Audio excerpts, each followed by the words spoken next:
a lot of times they come at you with their head down, and then you end up shooting over your bear top. spray right over the top of them. That'd be my luck. I'd like spray, and then the wind just goes. You'd be like Dumb and Dumber. You'd be like, and spray you right in the eyes.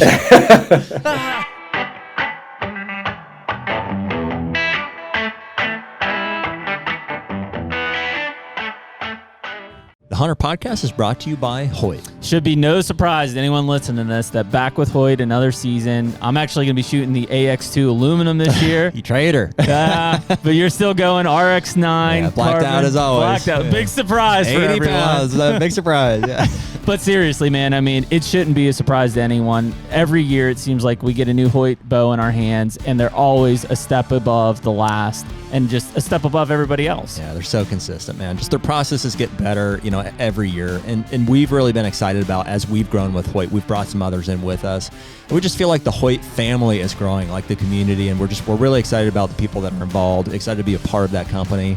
And it's really awesome. So for anyone that's excited about Hoyt, like Jared and I are, you can use the code HUNTR, HUNTR, on Hoyt.com. Get serious, get Hoyt. And we're back. Ew. HUNTR Podcast, episode 256. As Nick continues to keep us in line, he's got to be cooking down south. He's got northern blood in him. It's probably hot down there, huh? Probably just sweating. Oh, yeah. Hot and humid. Yeah, it's tough in the tracksuit. Sweating under the mustache a little bit. I know, yeah. The mustache just starting to get a little moisture build up. Yeah. Yeah, he's going to probably just have to go out and hit the waves with his boogie board.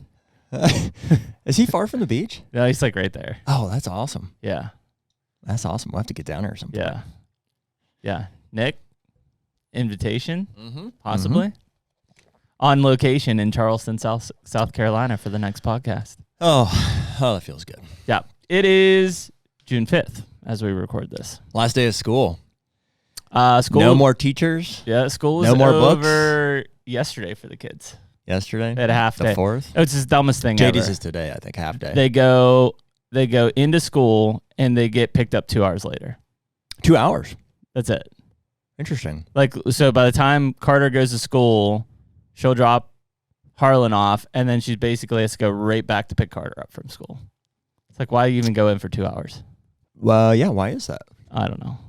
2 hours? I thought it was usually a half day. 2 hours. Huh. Minimum. Do you have to go? I don't know. Is that the point? You just go and get your books and stuff. I don't even think they do real books anymore in school. No? No. Huh? They're really digital. All digital? A lot of it. Wow. Most of the homework is digital. I had a long conversation about this the other day. It's like you can go on in real time and see your kids' grades and completed assignments at any point in the school year. Mm-hmm. But the problem is the teachers aren't even consistent. So one teacher will be really good at that. The other one hasn't entered an assignment since the beginning of the year. Sure. And so you're like, do you have a 0? Did you do these assignments? We don't know. Right. I'd rather just be paper. Yeah. And you guys track it pretty close? Yeah, because Carter sucks at it. Yeah. Yeah, he's not good at that. Really? Mm-hmm. Just getting his stuff turned in on time. Mm-hmm. Or doing it, period.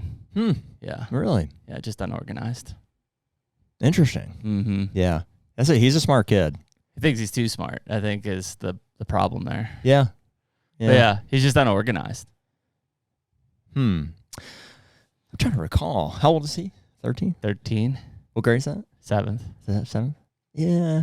That's when you make a decision about whether you're going to be organized or not. Yeah. You know what I mean? I think it was sixth grade. Dude, I had a 6th grade teacher who was rigid, and we did book reports. I remember everybody dreaded getting to 6th grade because I think it's Zanuck or something like that, he was going to make you do book report. We were going to do 24 of them throughout and so you had to really be regimented, and he had the binders and stuff, and that set me on a course to organization, I think. Well, I think it was when you were doing assignments via paper, teacher would come around or you had to hand it in, it is. I love a good piece of paper. Now it's some teachers have paper stuff, some people have digital, some have both. I think that's messy. Tough to keep up with. Yeah, especially the digital stuff. It's easy to go in and see if you submitted it or not, I guess, but I don't know.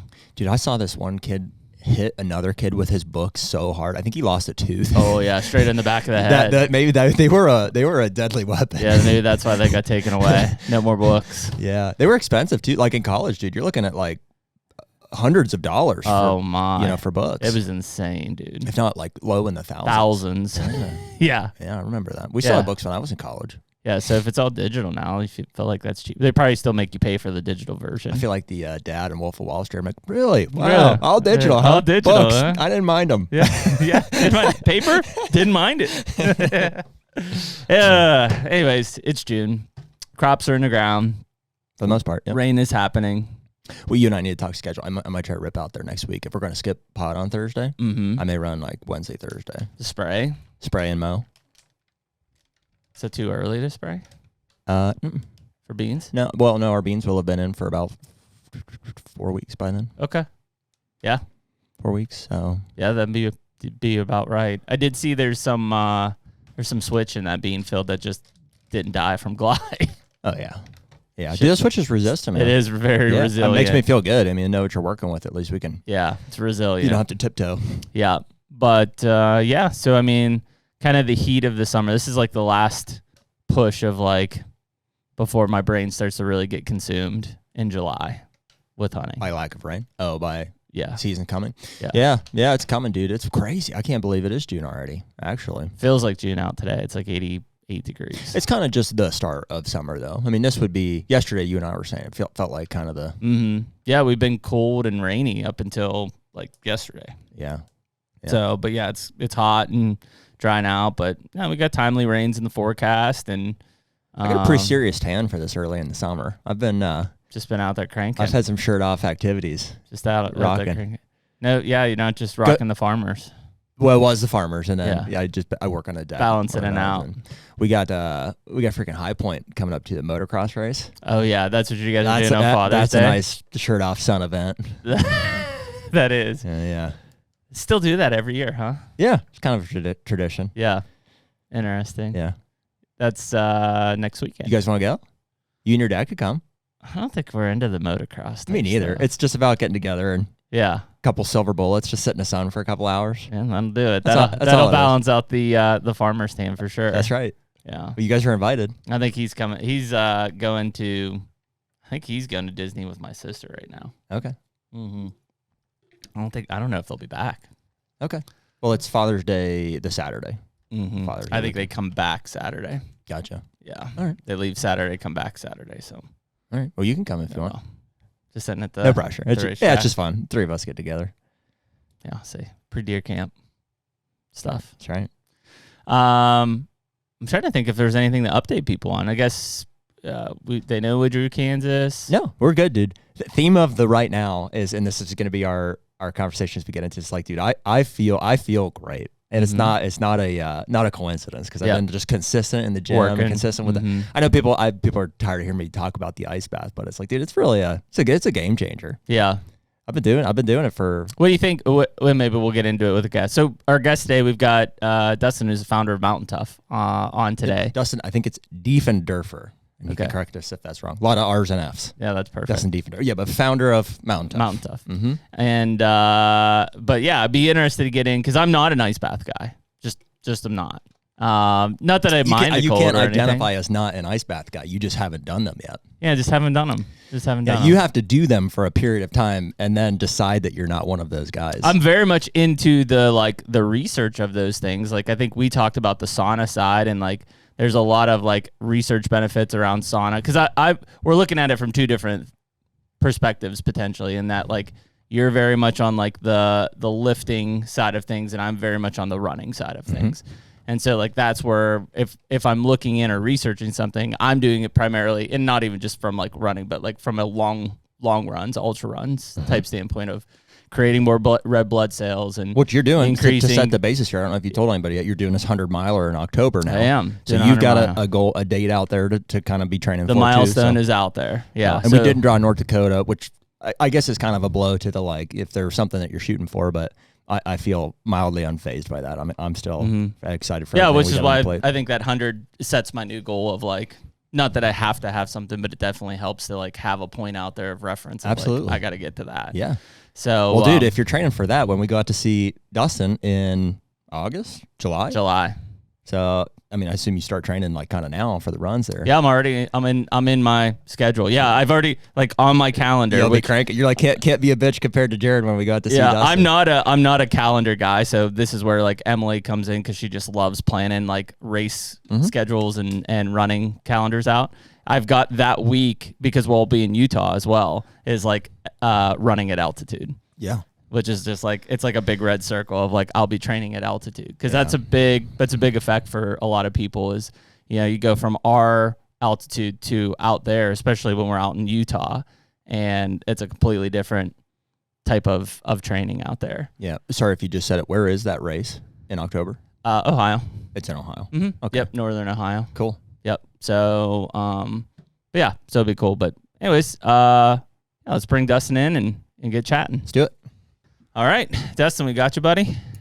Gotcha. All right, man. Well, first things first, did Jared butcher your last name, or how close was he? He was good. I've heard a lot of different variations of my last name, but you guys got it. I think I got it. It's Diefenderfer, right? It is. Yeah, you nailed it. Perfect. What is the what's the origin of that? It's German. Yeah. It's actually a Black Village forest name in Germany. Wow. Have you been? I have not been. I haven't either. There. My last name is Prussia, like Russia with a P, like old East Germany, and I haven't been over yet either. Interesting. We should go and hunt something over there. Heck yeah, dude. Can you hunt in Germany? Oh yeah. It's huge. Oh yeah. What do they hunt out there? Like stags? Is that dragons? Roebucks. What's a roebuck? It's like a smaller. Oh, the little fork guys? Yeah. Okay. Yep. I've seen those. Mm-hmm. Yeah. Stag would be sweet. Germany's a big hunting country. Dude, I would actually be really into that. I don't know what... You can come. You're not German, but you can come. No, I'm Irish. we just have to stop in Dublin and pound Guinness or whatever. Yeah, absolutely. Absolutely. Yeah. But no, I mean, I don't... obviously, the rules of Europe hunting are a lot different than here. Like, we can't just show up and go hunt public land type of thing. Oh, we're German, though. Yeah, with our last names, we probably could just roll right in there. You're related to somebody. Diefenderfer and see Prussia here for Robux. Yeah, they're like, oh, okay. Yeah, you have this whole black forest you can hunt. The black forest is yours for the day. Love it. Well, awesome, dude. Well, we appreciate you joining us this morning. And so where are you at right now? So in Bozeman, Montana, at the headquarters here in the lab. It's beautiful out right now. I was say it's early there, right? Was it like, is it 8 o'clock? Is that mountain time? 8 o'clock. Yeah. Yeah.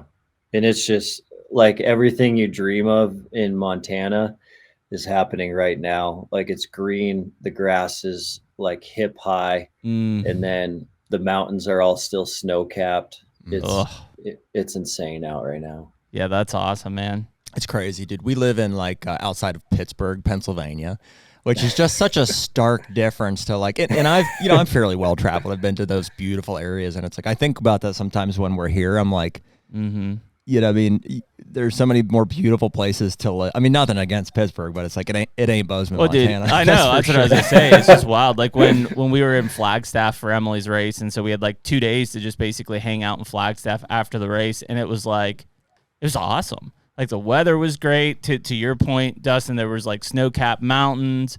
We were driving around looking for elk and stuff. And I'm like, this is awesome. Like it just feels like you're in a whole different place. It's pretty wild. What do you think, Dustin? Because Jeremy and I, maybe we do this out of like it's a survival tactic more than anything, but we've identified with the belief that like, hey, maybe it's better not to live like where big deer are or where it's super beautiful scenery. Maybe it's okay that it sucks and we just grind and we get to go visit those places. or is that purely that's just in our heads? Like it's awesome. It's awesome to live there. I think it's in your head. Because what I was just thinking about is, so it's spring bear season in Montana right now. Yep. And so bear season opens April 15th and then it closes June 15th. And early season bear is usually not that great because the snow's too deep. So April is always kind of a crap shoot. And then like May is just game on for bears. And so we've been bear hunting like crazy. And the awesome thing about that is right now in Montana, it's light at 5:30, and then the sun's going down at 9:30. Mm-hmm. Holy crap! That's what it is. Is it? Yeah, just yeah. about. I guess it is. Just about. So you have these really long days, and so right now we can work till 4, and then we can go bear hunt every night till 9:30. Wow.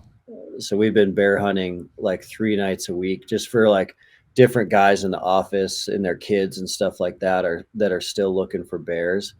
And so you leave the office, and then you're like in some of the world's best backcountry hunting until 9:30, 10, 11 at night, and then you're home and you're back in the office the next day. Yeah.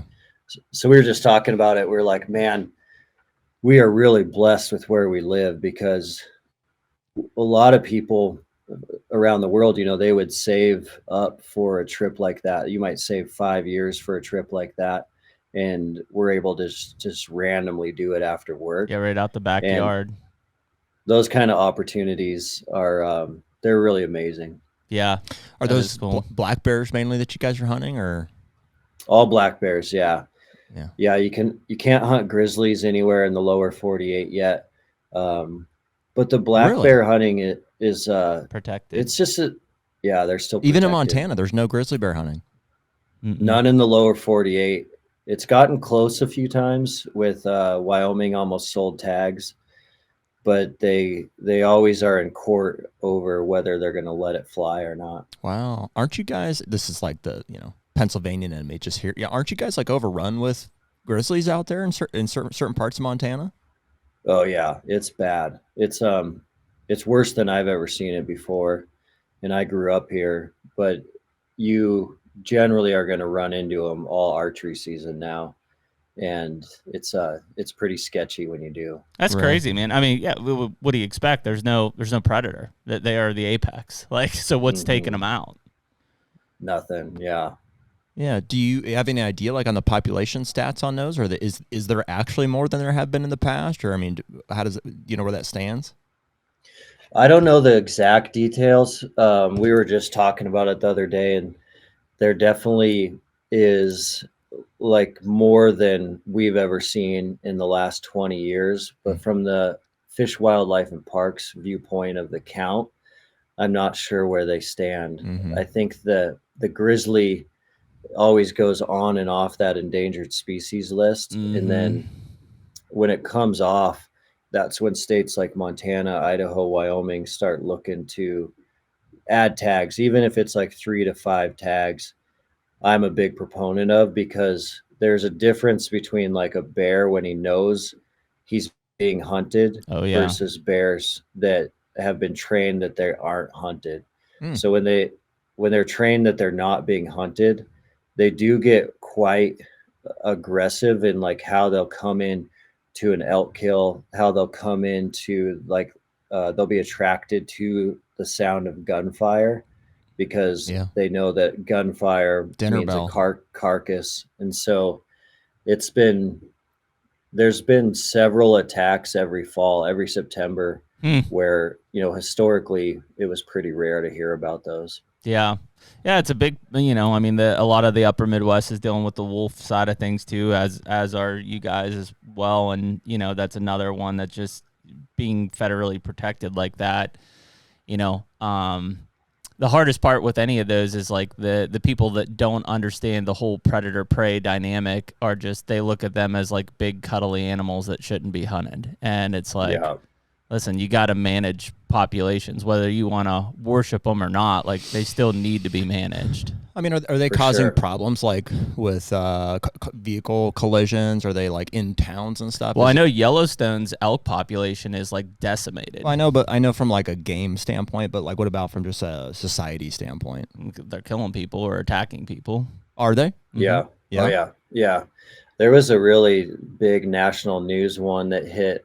It was probably 3 summers ago now, but there was a female that was doing one of those like charity cycling events where they cycle on road bikes from New York to LA. So they'll spend like the summer and they cycle from coast to coast to raise money for charity. Wow. And she threw up a tent in Ovando, Montana, which is right south of our Bob Marshall Wilderness area.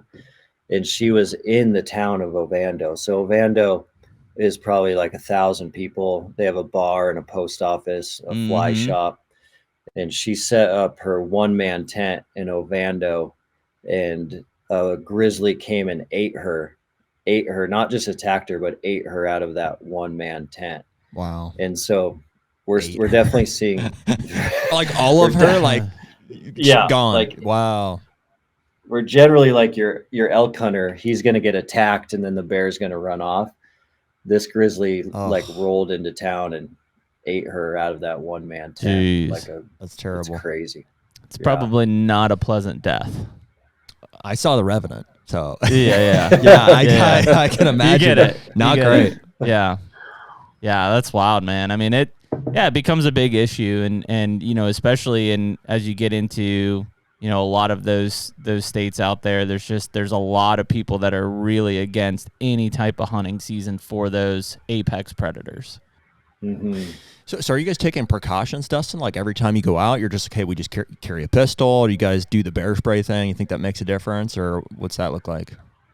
Oh yeah. Like it's every bow hunter, especially in this Bozeman area. You know, we have most of these grizzlies living in western Montana, eastern Montana, not that big of concern. But almost every archery hunter now is carrying a 10 millimeter. And so you've even seen like the rise of like the 10 millimeter industry. Oh yeah. 10 mil, like SIG and Glock and everyone coming out with these firearms. A big part of that is just because of the grizzly encounters that are happening in Wyoming, Montana, and Idaho. Jeez. So like we're all carrying 10 millimeters. A lot of guys are carrying bear spray or a pistol and bear spray. And depending on what region you hunt, you know, every region has a different density of grizzly bears, but it is more the norm that you're going to run into one than not run into one, depending on where you hunt. Yeah. Do you think that bear spray is like is that a adequate defense? Do you think that actually deters bear? I've heard guys be like, oh, it's, you know, it doesn't do anything, or. I think it's adequate. I prefer to carry a firearm just because a firearm, you never know what else you're going to run into, you know, in the woods. Like you might run into like a sketchy guy on the road, or you might run into a grizzly in the woods or a mountain lion. So I prefer to have a firearm. Yeah. But, you know, bear spray is pretty effective. There's been a couple famous attacks where it didn't work and the guy still got attacked, but mostly that's related to the wind on where and how much the wind is blowing when that grizzly comes at you. Or a lot of times they come at you with their head down, and then you end up shooting over bear spray right over the top of them. That'd be my luck. I'd like spray, and then the wind just goes. You'd be like Dumb and Dumber. You'd be like, and spray you right in the eyes. Do you know anybody that's ever taken bear spray to the face? Oh yeah, a lot of guys have accidentally like punctured it in their truck or punctured it like putting their gear away and stuff like that, and it's terrible because it's like mace on steroids. And so it's a bad deal.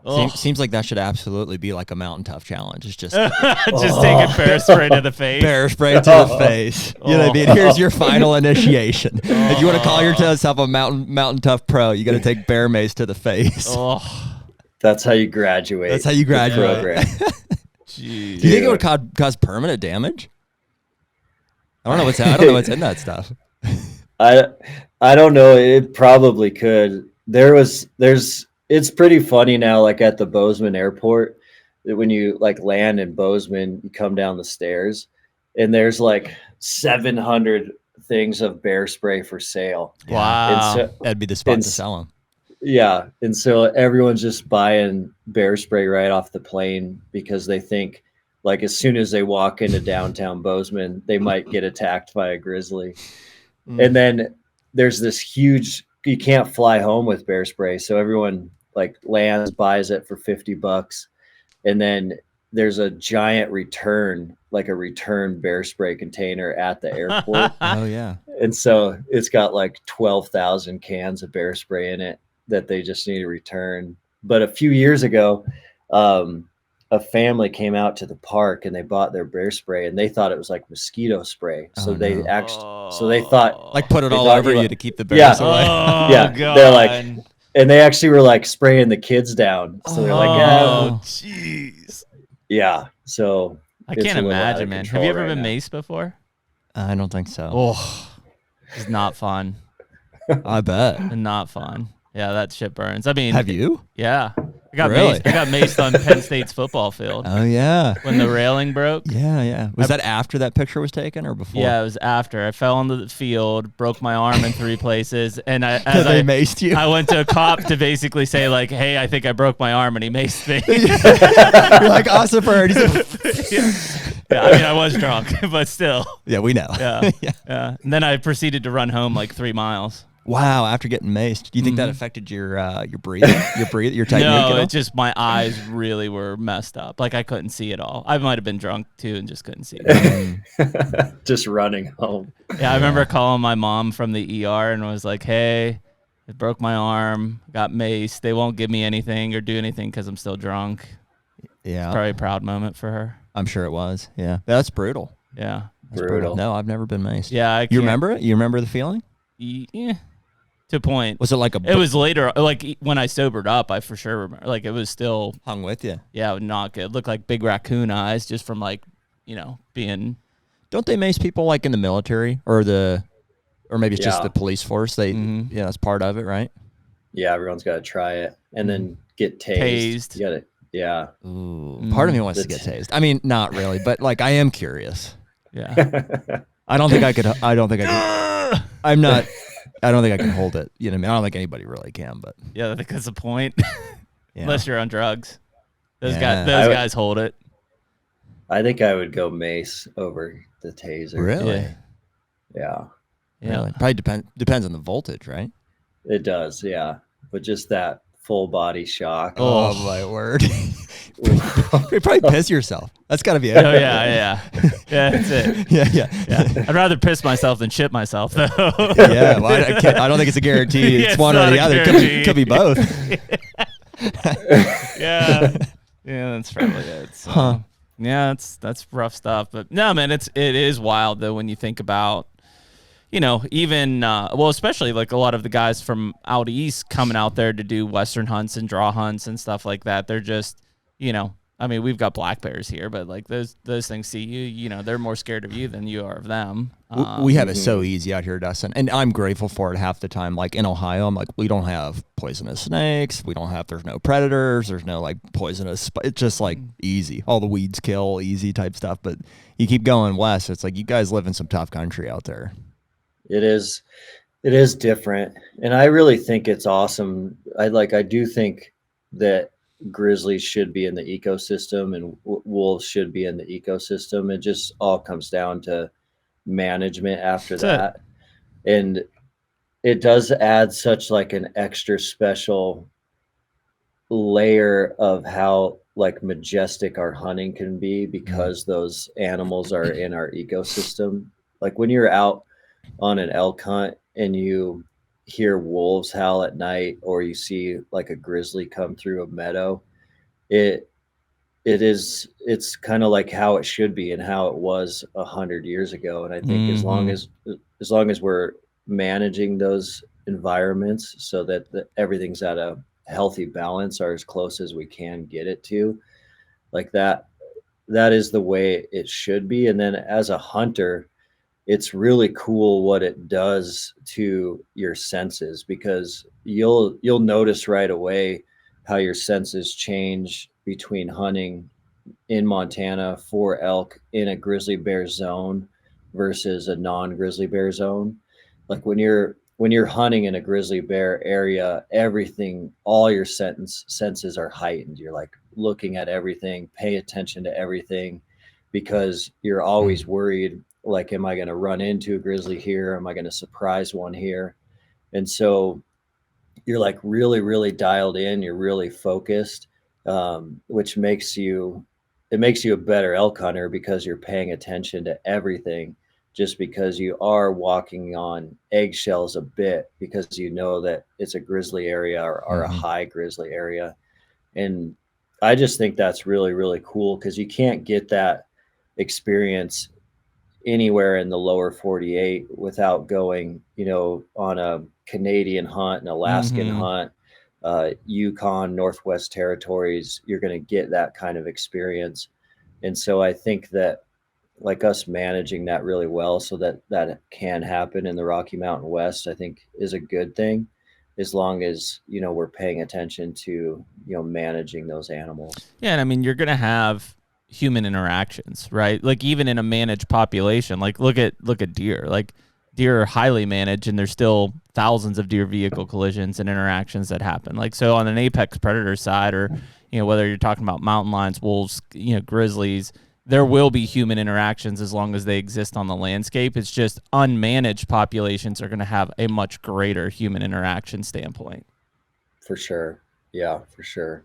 HUNTR Podcast is brought to you by Deer Grow. Man, we've been using Deer Grow products for a long time. The Plot Start and Plot Boost, more recently Plot Till. Now we've got 3 new liquid fertilizers that have been put in the mix that will cover everything we could want for a food plot program. It's huge, man. The more food plotting we do, it's like, man, the liquids just make sense. Like whether it's herbicides or the Plot Start and Plot Boost, and now the fertilizers getting mixed in. It's like, man, I can combine all of those in certain cases and do less passes for more results. I mean, it's all about efficiency. I mean, like you said, less passes. If you're out there treating your beans with glyphosate in the summertime, you can mix in this fertilizer, do that all at once. You have the boost in there to help some metabolism. It's all about efficiency when we're talking about food plots. And really the big difference on these liquid fertilizers is you're bypassing some of these soil limitations, pH limitations, the soil type. In a lot of cases, we talk about dry fertilizers only being available for 17% of what you put down in the first year. These liquid fertilizers straight into the plant are 90% available in the first year. Huge difference in what you're going to see in growth. It's huge. And so right now you can use code HUNTR15 for 15% off any of the Deer Grow products on their website. And as always, better food plots, bigger deer. Dude, I think in addition to like attentiveness, like what better of like an ego check? It's like there's a reason that all of us whitetail hunters are so cocky is because like the biggest thing we're going to see is like a coyote in the woods. Yeah. You don't have to think about, getting humbled by getting eaten by a grizzly, out of your tent or running into like a wolf, a pack of wolves or something like that. So I do think there's something balancing, like there's something right about that. Yeah. Yeah. It balances it out. We've had a couple grizzly attack survivors come on the MTNTOUGH show. And I mean, both their stories are so fascinating. One guy, he just had moved to Montana from Texas. And so he was a Texas whitetail hunter, moved up to Kalispell in northern Montana. And he was out archery elk hunting, and a local Montanan saw him hiking through the woods, and he had a 9mm on his hip, and the local Montanan walked over to him and was like, "Hey man, that 9mm is not going to help you when you encounter a grizz. You should really go buy a 10mm." And he's from Texas, and he's like, I never even thought about that. And so that next day he went into town, traded his 9 in for a 10, went back out elk hunting, and he got into a meadow, and like the fog was coming up first thing in the morning on this meadow, and he blew a couple cow calls. And then right after the cow call, he heard some branch breaking headed his way. And he's like, "Oh man, there's a bull coming in silent. Like the fog is lifting." He knocks an arrow. He knocks the arrow, and he's getting ready to draw back on what he thinks is a bull. And a grizzly comes out of the fog. And a grizzly comes out of the fog like at 20 yards, and it's already snapping its teeth at him. So it's like snapping its jaw. It already has his eyes locked directly on him. And so he goes to drop his bow and get his pistol off his hip, and he steps back, and right behind him was a log. And so he backwards tripped over the log. Now he's laying on his back. The grizzly's charging him, and he's laying on his back trying to get up. He gets up, and he shoots, and his first shot was close enough that the blood from the bear dropped on his boot. And he ended up shooting that grizzly like 3 times right there, and it turned and went into some like tall brush, and he like takes a big sigh of relief, and the grizzly came flying out of the brush and charged him again. Wow. He shot like 4 more times. He ended up having to shoot that grizzly 3 times. It came at him 3 different times. Holy crap. And he, after the 3rd encounter, he had 1 round left in his mag, and he just ran out of the trail system back to the truck. And so when they went in to do like the crimes, because they always do a crime scene investigation on a grizzly. So when they went back in to do it, he wasn't sure if the grizzly was dead or alive. He just knew that he shot like 11 rounds in it with 3 different charge attempts. And so they did go back in there and found it dead. Wow. But it was his first time in the woods with that 10 millimeter. It was just like a crazy encounter. That's insane. And he's back in Texas. Yeah. And then the next day he went back and traded his 10 millimeter for a ticket back to Texas. Do you know when they did that crime scene investigation, how many bullets actually made contact with the bear? Yeah, I think it was 7 out of 11. Wow. That's pretty good. Yeah. Nice shooting, Tex. Good shooting. It's crazy to think that it would keep coming. You'd think after getting, it can't feel good getting shot with 10 millimeter, that it's going to keep coming back multiple times. Just straight adrenaline or something. I'm sure it is. Yeah, that's the crazy thing about these grizzlies. They have an incredibly thick skull, and their skull is at a 45-degree angle. And so even, a lot of people shooting at them in the head, that angle will make the bullet bounce off instead of going directly in. Jeez. And then just so big and so much adrenaline, they'll just kind of keep coming at you. Is that what you do? Do you aim for the head, or you just aim for brown? I assume aim for brown on it. Yeah. The charge standpoint. Yeah. Yeah, I think you aim for brown and hope that things work out. So a 10 millimeter, and forgive me, I'm not like super familiar with all different calibers and stuff, but so like I've got a 44 mag. Is that, when you say like a 10 millimeter, is that what would be the comparison? I know there's like a 44 mag, and there'd be like a 500, right? It was 500. And so what's the crossover there? So for 10 millimeter is going to get you closer to the horsepower you're going to get out of a 44 mag. Yep.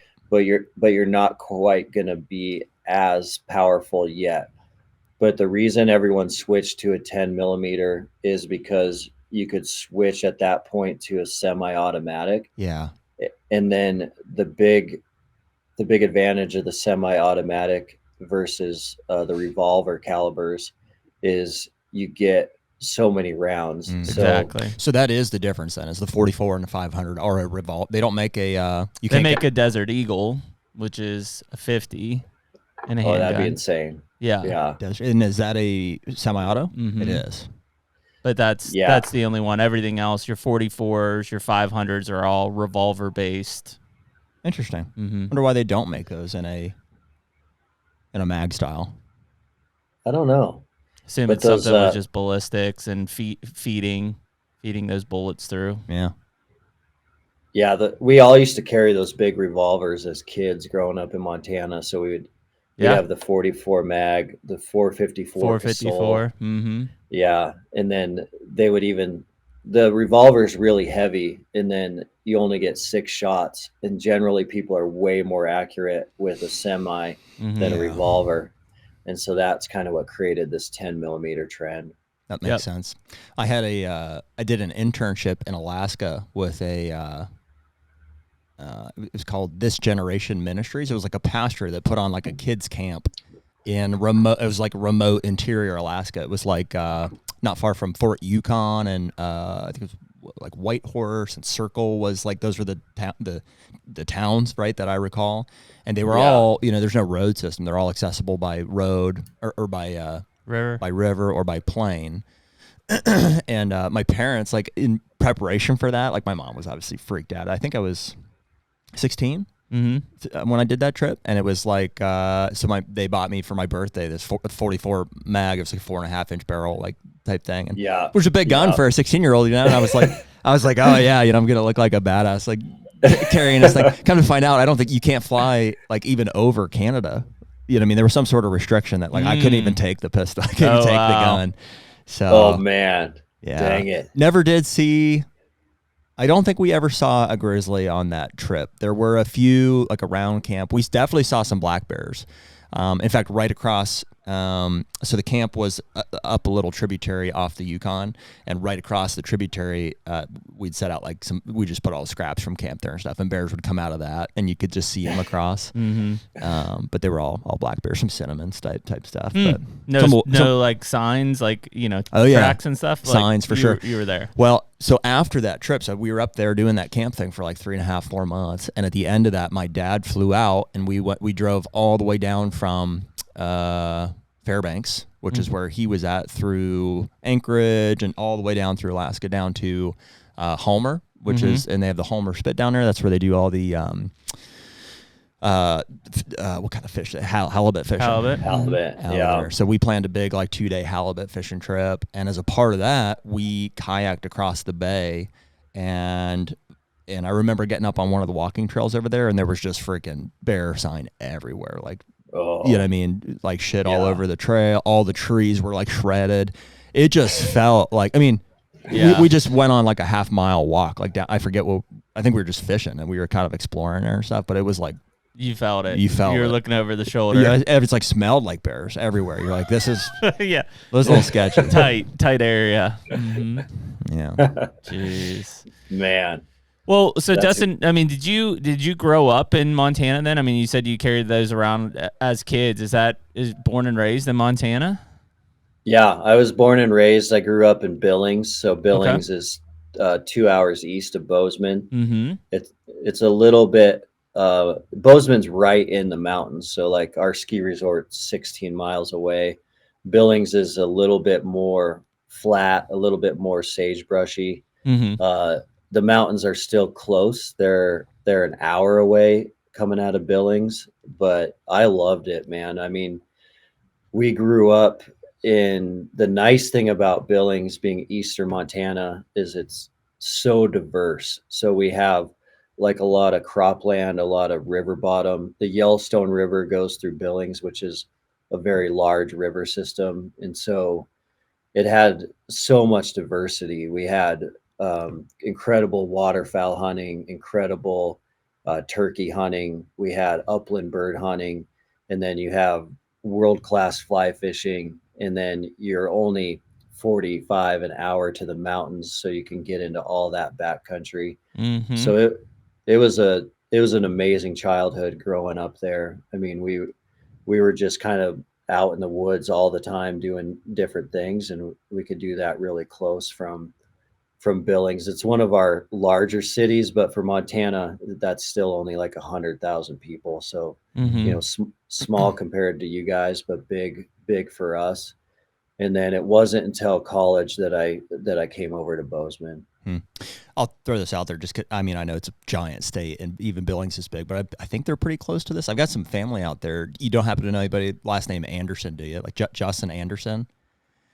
In Billings? Outside of Billings, I think. He and my Uncle Brooke run a roofing company out there. I think it's nice. J&J Roofing or something like that. They're from that Billings area. And then Corey Danruther is another one that you might know. He is he's a big hunter. They're farmers first. Yeah, I think they do whatever wheat farming and stuff out there. But wasn't he the one that was guiding too? Or something? Yeah. They run some if they call them outfooted hunts or whatever, but mule deer and elk type hunt stuff. And he's getting on 400+ inch bulls every year. He's the real deal. Yeah. Those eastern Montana bulls are massive. There's some huge bulls out there. And then we have more family. I can't remember their last name because they married into the maiden name was Anderson, but they're all in like Ekalaka, like far eastern Montana. Oh yeah. Yeah, that's a cool area. I mean, that's because there's the little strip of pine trees go through that flat land out there. And they have the eastern Montana bulls are some of our biggest ones for sure. That's where even some of those world records are coming out of that eastern corner. Well, dude, I don't know. I guess it don't matter because I think I'm pretty sure a point's a point. I don't know, man. Several of those states are kind of confused, but I have 4 elk and deer points in Montana. I don't know if that gets me close or not, but like at some point, it depends on the zone. It does, absolutely. So at some point here, I need to dial in on a zone and figure out how many points you actually need. Yeah, and go for it. Yeah, you should be close. I think you'll be close. It's been taking around 3 years for people to draw just your general deer and elk combo in Montana.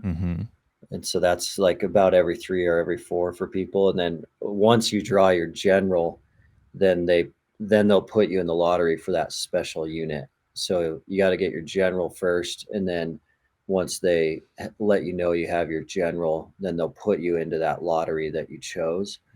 But even if you don't get that lottery tag, you still will have your general tag, and then you can come out and hunt all of Montana's general units. Yeah. So you should be getting pretty close to getting one. See, I'm kind of like, I think the strategy is because it's not a trip that I'll do every year, more than likely. It's like, I don't mind if it takes 7-8 years to get into like the unit where I can get on, 375, 400-inch bulls, then fine. Yeah. I'll wait that long and do it once. For sure. Yeah. And it makes the hunt super, super rad too, even just seeing like bulls of that caliber. Yeah. That's the most expensive tag I put in for every year. That's for sure. Yeah, that's when you get that monster refund. It's something like $1,400 you send in, and then they end up mailing you back a check for like $800 when you don't draw. I think. It's an expensive point. It's an expensive point. Yeah, so I'm, when you account for the refunds, I'm whatever $1,200 into it by now, or $1,600 into my points, 400 piece, something like that, 300-400. Wow.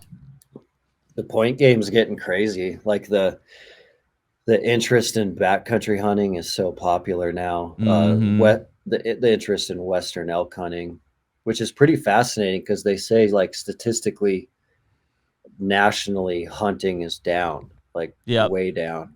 So like in the eastern states, in the South, like the kids aren't like hunting their farm fields like they once were, like the farm kids of Iowa aren't hunting like they once were.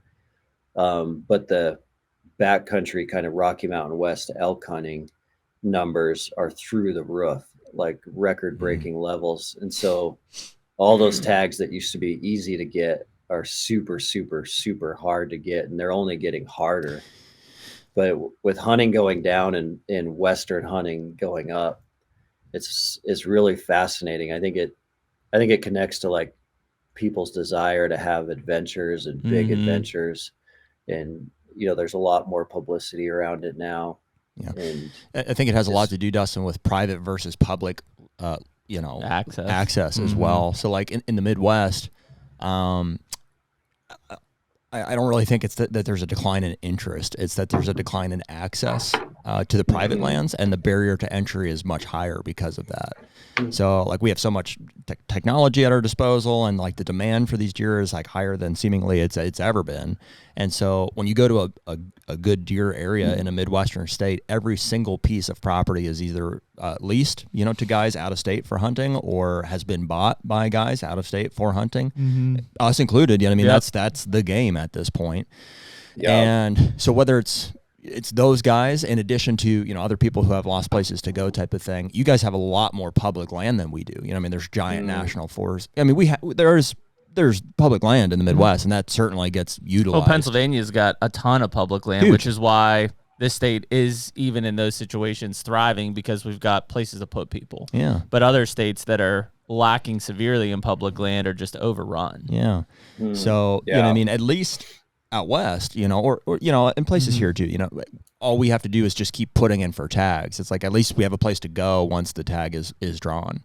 So yeah, I think you see an influx in the tags just starting to pile up. I think the big thing was that we talked about, because we always hear, and it's not that it's not the case, but whether it's a Matt Ranella or whoever talks about like the trailheads being overrun, really, especially in the case of elk, it's a difference of there's hundreds of thousands of acres of public land in the West, but you're hunting a herd, right? Mm-hmm. Versus like in the Midwest and the East, you know, if we're hunting whitetails, it's not necessarily herd-based animals we're hunting, right? Like there's a couple deer here and a handful here and a few over here and one buck over here. Like, you know, it's spread out. But when it's like we're going after elk, it's like there's a herd and there's a herd bull and then there's some satellites. And like if you got 12 guys trying to hunt that same herd, it gets dicey real quick. You feel the pressure more. Whitetails are just more of a adaptable species. Yeah, they're just landscaped over. They'll live anywhere. You know what I mean? It's like, anywhere. Like you said, if you got a dozen guys hunting a herd of elk, like you feel it. You know what I mean? You got 10 trail cameras on one water hole type of a thing, or like a saddle. Mm-hmm. Yeah, you see it.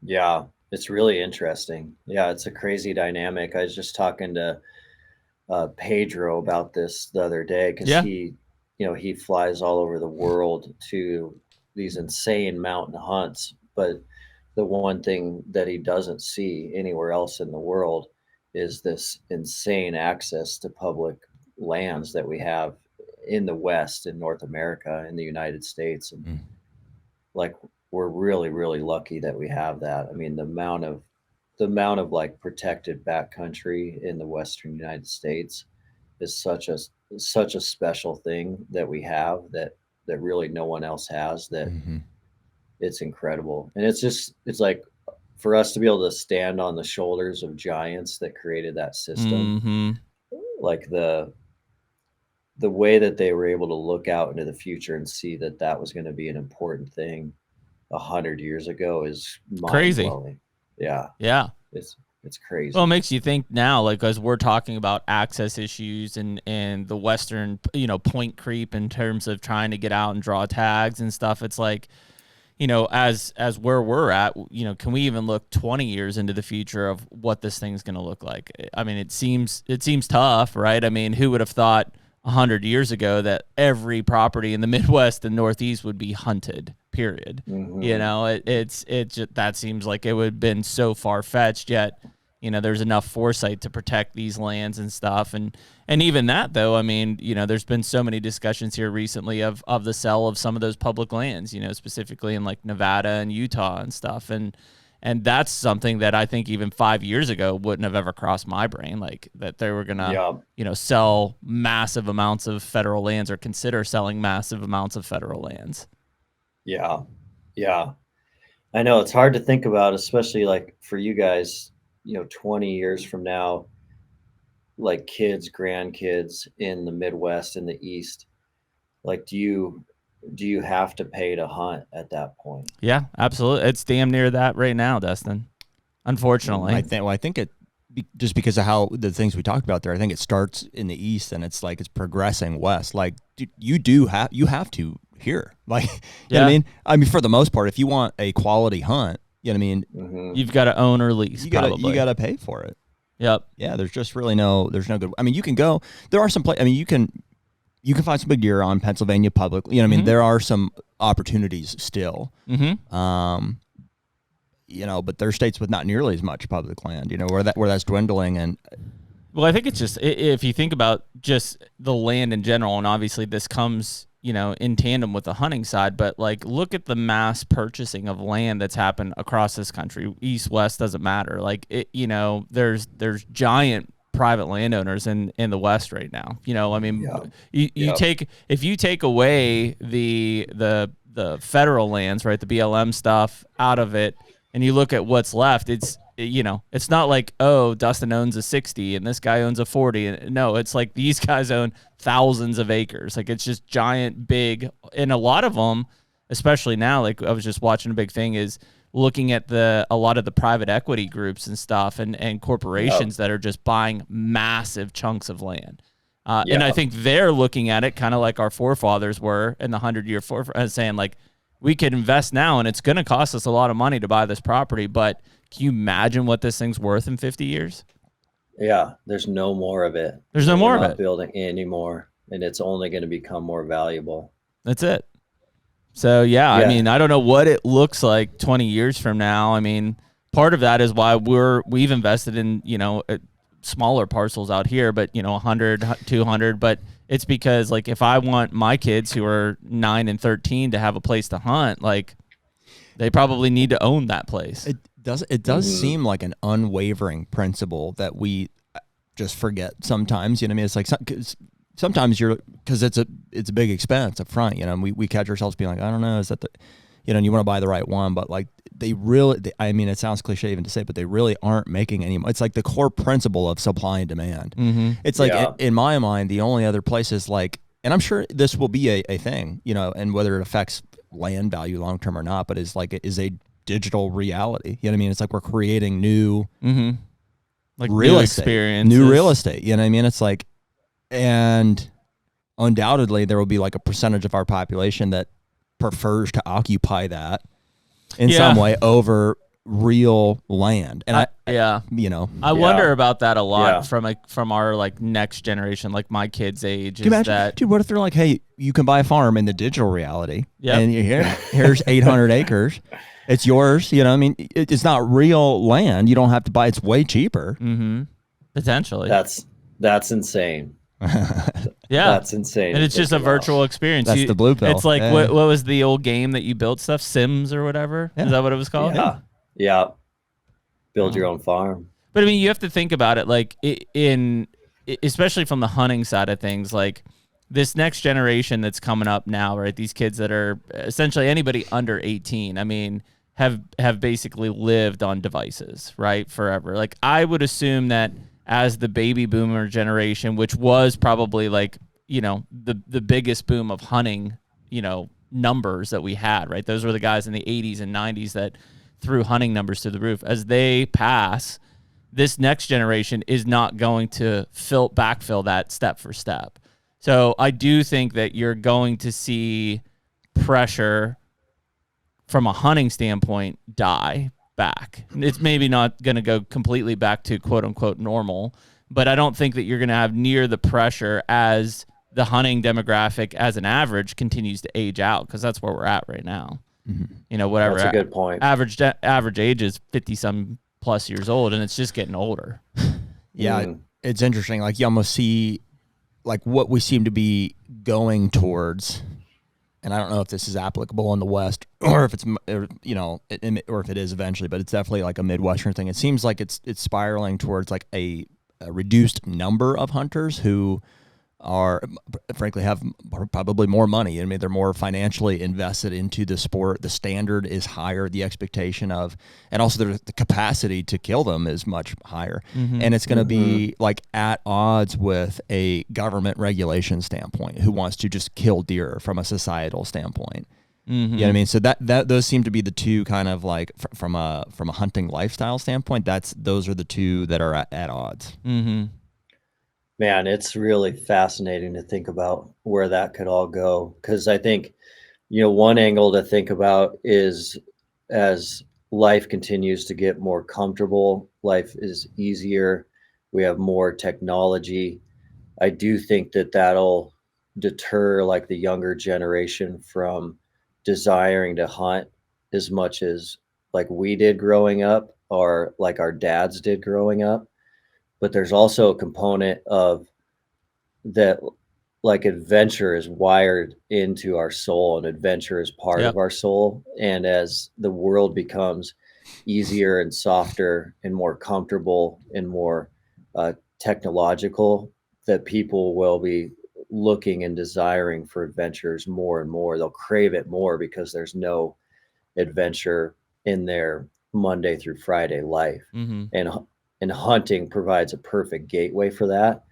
But it is hard to tell how that will fall, because, you know, one thing that I've noticed in Montana is that even though numbers are going up especially from non-residents applying for tags out here, there still is a phenomenon of where you go into these Montana areas and you don't see anyone at all. And so every time I get in that experience, I have this feeling of like, man, people just like, they don't want to do anything hard. They don't want to put in the extra effort. They don't want to be uncomfortable. And so it's like anything you read, anything that you you see often says that like things are busy, but in my experience, there's a lot of places that no one is in and no one is willing to go. And so there's a lot of dichotomies going on, because there's like the pursuit of adventure, but then there's also a society that's getting super soft. And as the society gets super soft, especially in the West, it probably doesn't impact the East quite as much, just because of how difficult like a backcountry Western hunt is. But as society gets soft, how many people are going to be willing to go into these areas? It's crazy. I mean, dude, it kind of seems like that would pave the way for the conversation about like a digital, and dude, as the years go on, like it seems we can wrap our heads around it more and more, when 10 years ago, when we all watched like The Matrix and we're like, oh, that's like a concept of that, but like it's kind of a reality anymore. Like, or even just like, talking about like an implant or something, some technological integration with us and our brains and like our realities and stuff. It's like, it seems more and more possible that like, that's something that could exist. It's like, do you want to train and, spend money and travel to go, to a very dangerous place to have an adventure? Or, do you want to just, for a couple hours, after work, when, you can just plug in and like go and have that same experience. Like we can have this, and you would have the same sense of, I mean, there'll be a adventure. ton of the city people that still do that. I mean, the adventure for most people, and you've seen this increase, like I agree with what Dustin's saying, it's kind of built into us as humans for that adventure. But for the majority of people, that adventure is, I'm going to go into a national park, right? Like if you look at the participation in national park, like visitation and stuff, it's through the roof. Has been since COVID, well, right? But consider just a more digital alternative. Right. I think for way more people than that, it's I'm going to go home and play Xbox. Yeah, but I don't. I think they get the same sense of, they're like, I conquered. I went into remote places, and well, we talked about this last time though. It's a weird thing because especially now, like if we go back, and I looked at this when we were doing, like the presidential election was happening, but if you go back like 50 or 60 years and you look at how the human population in the United States or in the lower 48 was distributed, it was still very much major cities, but like you see rural communities still having, populated areas. Now it's like, it's all like, I forget what it is, 70+% of the US population is in a major city, like in a major urban area. Those 70+% people, I don't care. You don't even have to go to Montana. You can go to your farm in Ohio where, like you said, there is no threat. You put them out there and they are absolutely uncomfortable. Right. They feel like a bear is going to eat them. They feel like a rattlesnake's going to come out of nowhere and bite them. Sure. It's just a complete element. So like for those people, what I fear as a whole, like for where we're going, is like that general population, I don't think has any desire to tap into like wilderness type adventure.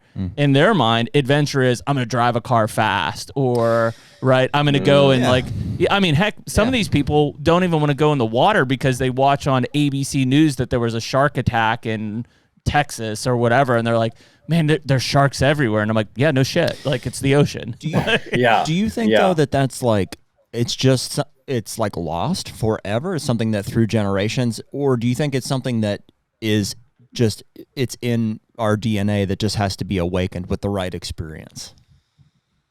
Like, do you think that human beings can ever, and I'm not saying everybody is an outdoorsman, answer but that. I don't know. Yeah. Do you think it's possible that like over the course of generations that people forget and truly have no desire or interest for like a natural adventure experience?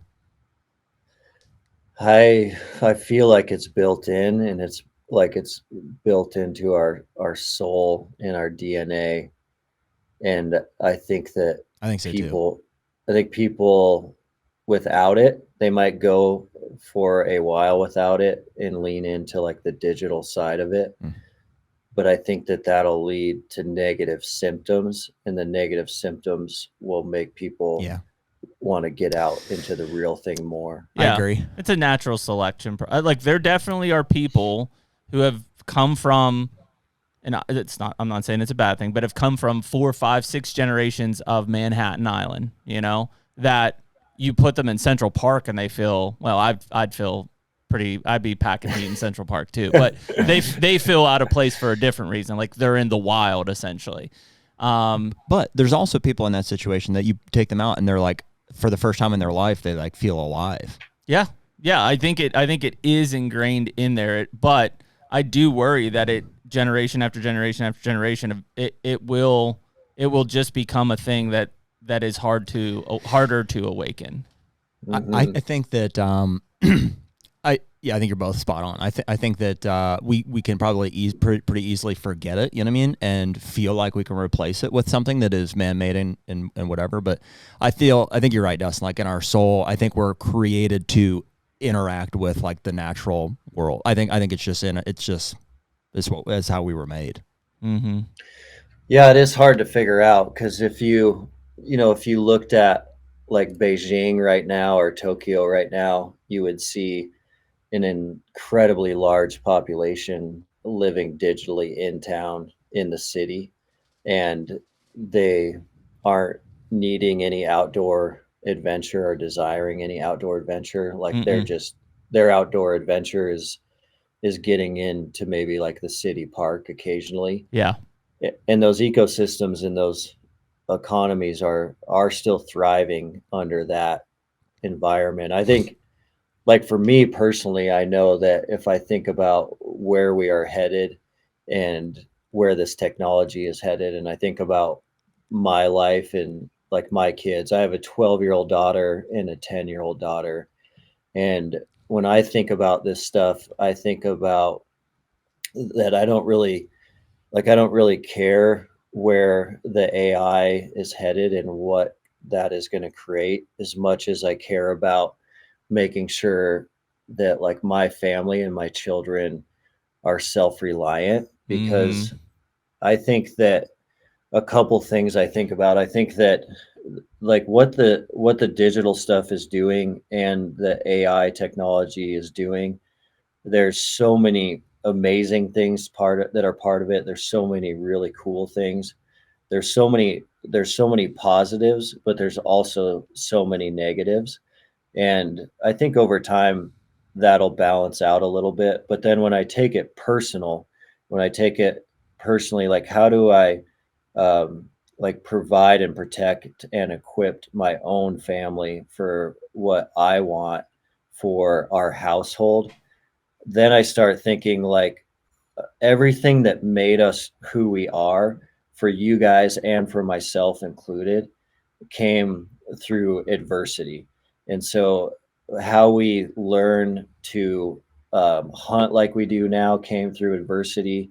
How we learn how to interact with each other came through adversity. How I've learned to manage conflict and the relationship with my wife came through adversity. We've been married 16 years now. And so that kind of stuff, if I were to go to Chat GPT and say, how do I handle this difficult evening with my wife, Chat GPT would give me a really good answer. And then if I use that answer with my wife and she knew it was Chat GPT, she would be like super offended and that would blow up in my face. Or she would never know and it would just be this artificial relationship. Yeah. And so like what the world doesn't really matter to me as much as like what I want to do and what I want my kids to experience. Cause I think like building MTNTOUGH has been all adversity. But that adversity is what gives life so much meaning and so much value. And the journey is what is the coolest thing ever. It's just like a hard hunt. It's like the journey of all those hard steps make it so great. And I don't want to like take all that away for my kids. And I think if we take all that away, then they could still like be super successful. I think if you took all that away and they just were great at technology, but I think it changes the different of like life's meaning and life's purpose. And then I think if you create a more self-reliant system, then if anyone were to ever, just pull the plug on AI someday, then you're not freaking out. You're not in a catastrophe because you already have equipped like yourself and your family with the skills to survive under chaos. And so I think that's the direction I lean more, even though I know a lot of this stuff is coming, and the stuff that is coming is insane. Well, dude, that's the challenge with all technology. Is like, think about just, remove your cell phone. It's like, we want to be careful. We're like, hey, we don't want it to consume our lives here. But also it's like, if Jeremy took away my cell phone right now and just said, hey, I'll give it to you back in a week, it's like, not like it's a life or death, but like there are some real challenges that I would have, like readjusting, not from just like, oh, I feel like I need to have it, but just from like, I rely on it from scheduling, communication. Yeah, but time. Frankly, I think because you're 31, 32? 32. I think you're the last generation that could adapt like that. Yeah. If you go any younger than you and you do that same thing, it is a complete freak out. Yeah. Because it's always been there. It's always been part of their life. Yep. And so here's the next level of it. Like with the AI, I think that it's great because like cell phones, it provides like conveniences. It can do things that like maybe are just monotonous for us to do. It's a great, it can take that process over and I can automate it, and that's awesome. It can be more effective and efficient, for better or for worse. And but the fear is, and this is what I saw when somebody first explained like ChatGPT to me. It was like, oh, it produces written text, and I was like, so in my mind, I'm like, it nullifies all written text. It's like, so we don't know what's real anymore. So the minute ChatGPT was created, I was like, why read anything anymore? It's all. And so now it's like eating things, like real things that people used to create. And now that it creates videos that are almost indistinguishable from what a human could film and produce, it's like at a certain point, videos are no longer. It's not reality. It's like that's gone. It's like it's eating those things. It's producing that. It's making things. It's making something, but none of it's real. But we accept it. We accept. You go to a real estate listing and you see, you read a description and it's like it's a generated thing, and you watch the video and it's a AI generated thing. Here we just put in a description of what it was, and it's like eventually that's wild. It works into I mean, you see talking about these like sex robots and stuff, like whatever, any and all aspects of your life that AI can possibly step in and take over what a human. And it becomes the new reality. It becomes the new reality. So that is the fear that I have. And today's the first conversation I've had where I've thought about sex where robots. you could. Not the first. I mean, today's the first time you thought about sex robots? Maybe the third. You're like, damn, those things are getting pretty good. Pretty life.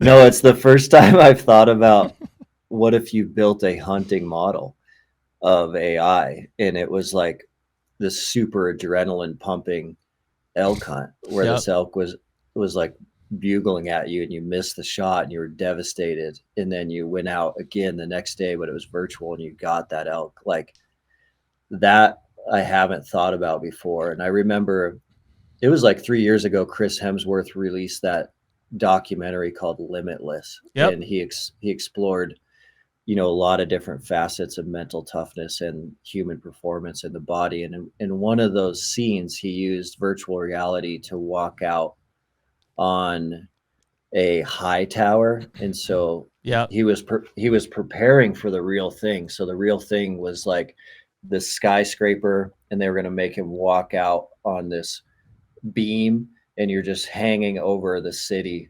And they trained him first with AI, with virtual reality. So they put him on a beam on a concrete floor, and they put on those goggles. And it was so real to him, and it was so scary, and it was so intense that even though that beam was on a concrete floor, he could barely like take any steps, and he was so scared to fall off of that thing. And so when you talk about hunting and where this might head, that was 3 years ago that he was wearing those goggles. And he was scared to take a step on a concrete floor. So where is this going to head in the next couple of years? And how could you tie that into adventure is going to be wild. The HUNTR Podcast is brought to you by MTNTOUGH. Man, as everybody knows, physical fitness is super important to both you and I, Jared. And so whether it's training for the Badlands so that we can pack out a muley or our weekly whitetail hunts, the thing that we don't want is to be a big piece of shit in the woods this year. Yeah, absolutely. I mean, dude, even just in our daily lives, whether we're planting food plots, running our businesses, spending time with our family, we just want to feel good. And that all starts with physical fitness. Yep. So this year we're partnering with the MTNTOUGH app, cool new app that you can go in. You can do rucking, you can do weighted vests, you can do minimal gear, but basically the app has both coached and self-guided courses, anything and everything you need to be mentally and physically tough for this hunting season. And so right now you can use code HUNTR, HUNTR, on the MTNTOUGH website. That's MTNTOUGH.com. It does have to be the website. It can't be either of the app stores to get that discount applied. You get a free 2-week trial anyway, so anybody can go on and use that. But while you're signing up, use that code HUNTR. You'll get an additional free month after that trial period to use the app. That's a total of 6 weeks. That's a huge savings. So this season, get MTNTOUGH.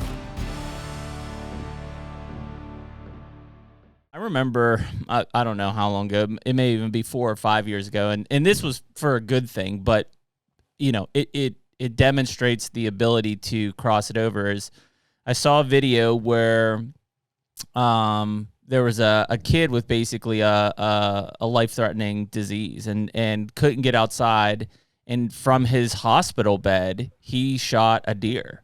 He basically there was a machined gun in a blind. He was watching it via video, and it had like the tube, and when it lined up he blew on it, and from I don't know how many miles away, a lot, hundreds, thousands, whatever, it shot the deer. Wow. And he killed it. Whoa. And that was one of his things that, you know, he wanted to do as kind of a last thing in life. And so, but that was years ago. That's right? Crazy. That could happen. So think about that. Like, think about all of a sudden, you know, there's these automated stations all across America in hunting situations that you could log in your virtual 800 acres. Boom, there it is, and you're watching the field, and it is real, but it's virtual for you because you're sitting in New York City, you know, on your couch. Here comes that deer out, and you line up the scope, boom, shoot it. That's interesting. Oh, that's an interesting crossover of reality and not. I think that's the next step. That's crazy. Because you still want that element of real. Like, it's important to know that. Yeah, maybe somebody then goes and picks up the deer and sends you the meat or the mount or whatever. You did kill it. You just killed it from 1,000 miles away. That's a crazy concept. That's crazy. It makes me want to like move to a cabin in the Yukon right now. Yeah, doesn't it? Like right after this podcast. Yeah, it's wild to think about the and that's where it's like we in general we're technology, you know, in favor of technology. Like, technology is good. It in the right ways it can benefit humanity, but are we? You're saying who is? Society in general? Yeah, society in general. Yeah. Well, not necessarily us. Like, yeah. Well, that's what to say they tell us is like a loaded thing there. But yeah, I agree with you. Most people generally would say, yeah, technology is a positive, but like at what cost is, I guess. Well, like I said, I mean, if you take, and we've talked about this, I mean, if I'm going to drive to Bozeman and you take away my phone, and now I'm like, I don't know. Like, I mean, don't get me wrong, like in my teenage years, I was printing out MapQuest, you know, and missing roads left and right, trying to be like at 0.5 miles, like resetting my, you know, odometer and stuff. But what is the root of that, though, do you think? Because it's like with all of those things that we would say are like, hey, it's better to not get lost in your car. It's better to like not, you know, whatever technology. And I would argue that in some cases it is good to get lost sometimes. Yeah, well, I think, and so what I'm asking is, what is the root of it? Why is it good to be more efficient? Why is it good to be more productive? Why? Efficiency is good, but it's been a while since we've had this conversation, so it's good to get back to it. But I truly believe that we're trying to jam 48 hours of efficiency into a 24-hour day anymore, and that's not good. Yeah. Well, and do you think that is a survival basis? Is that like in the back of our minds, we're like, if we don't do that, China's going to surpass us and they're going to kill us, and our way of life will be gone? It's an advancement thing. Like all of the three of us, especially. I mean, look at our lifestyles now. We every day we wake up, we want to do something better to make ourselves better, our family better, our business better, whatever. That's the three of us, at least, that's our mindset, right? Yeah. And that's built into us, just like the nature thing of humans is like, that's what makes it so tough for me when somebody says like they're just okay with where they're at. I'm like, yeah. So you think it's human nature to want to progress? Absolutely. Yeah. And there are certain people in society that are pushing the progression, and everybody else just has to go along with it. Yeah. They may not have the guts to go out there and advance it, but as society continues to advance, you're going to get left behind, so you just go with the flow. That's why most people are followers, right? They're not leaders, they're followers. So as, you know, like pick on Elon for a second, right? Like Elon and Tesla and SpaceX and all of this stuff, you know, he is a leader of advancement. And now look at all the people that are driving Teslas and all the people that want to go to space and SpaceX. And like, they're just followers of what he's advancing. They're just falling in behind that. And he took a lot of risk to make that happen. And people thought he was crazy at first. And he's worth $400 billion. I saw that yesterday. Well, but I mean, still the question is for better or worse. I mean, the one that comes to mind is the Neuralink thing mainly. You know, it's like, yeah, that is a piece of technology that he's advancing that. And people will fall in behind it. It can be positioned for like, you know, for healing ailments. You know what I mean? I think that's some of the initial stuff there is like if people have cerebral palsy or something like that, it will help with that. But undoubtedly that technology leads to, you know, this whole box of what we're talking about. Absolutely. And so it's like, is that good? Is it worth it? Is it worth fixing some of these people with name the disease for everybody else to have the exposure to what's on the other side of that? Yeah, I don't know. Honestly, it's no different. And it is progress, but I'm sure is it good? we've all known somebody that's either had cancer or died from cancer or whatever. And it's like, you know, look at the constant pursuit for a cure for cancer, right? And at the same time, like there's plenty of people that will have the discussion. It's like, if we would cure cancer, if we wipe it off the map, like we're already in an overpopulated world situation, right? Like we as we continue to advance, like in these other things, and we basically are pushing survival forward, right?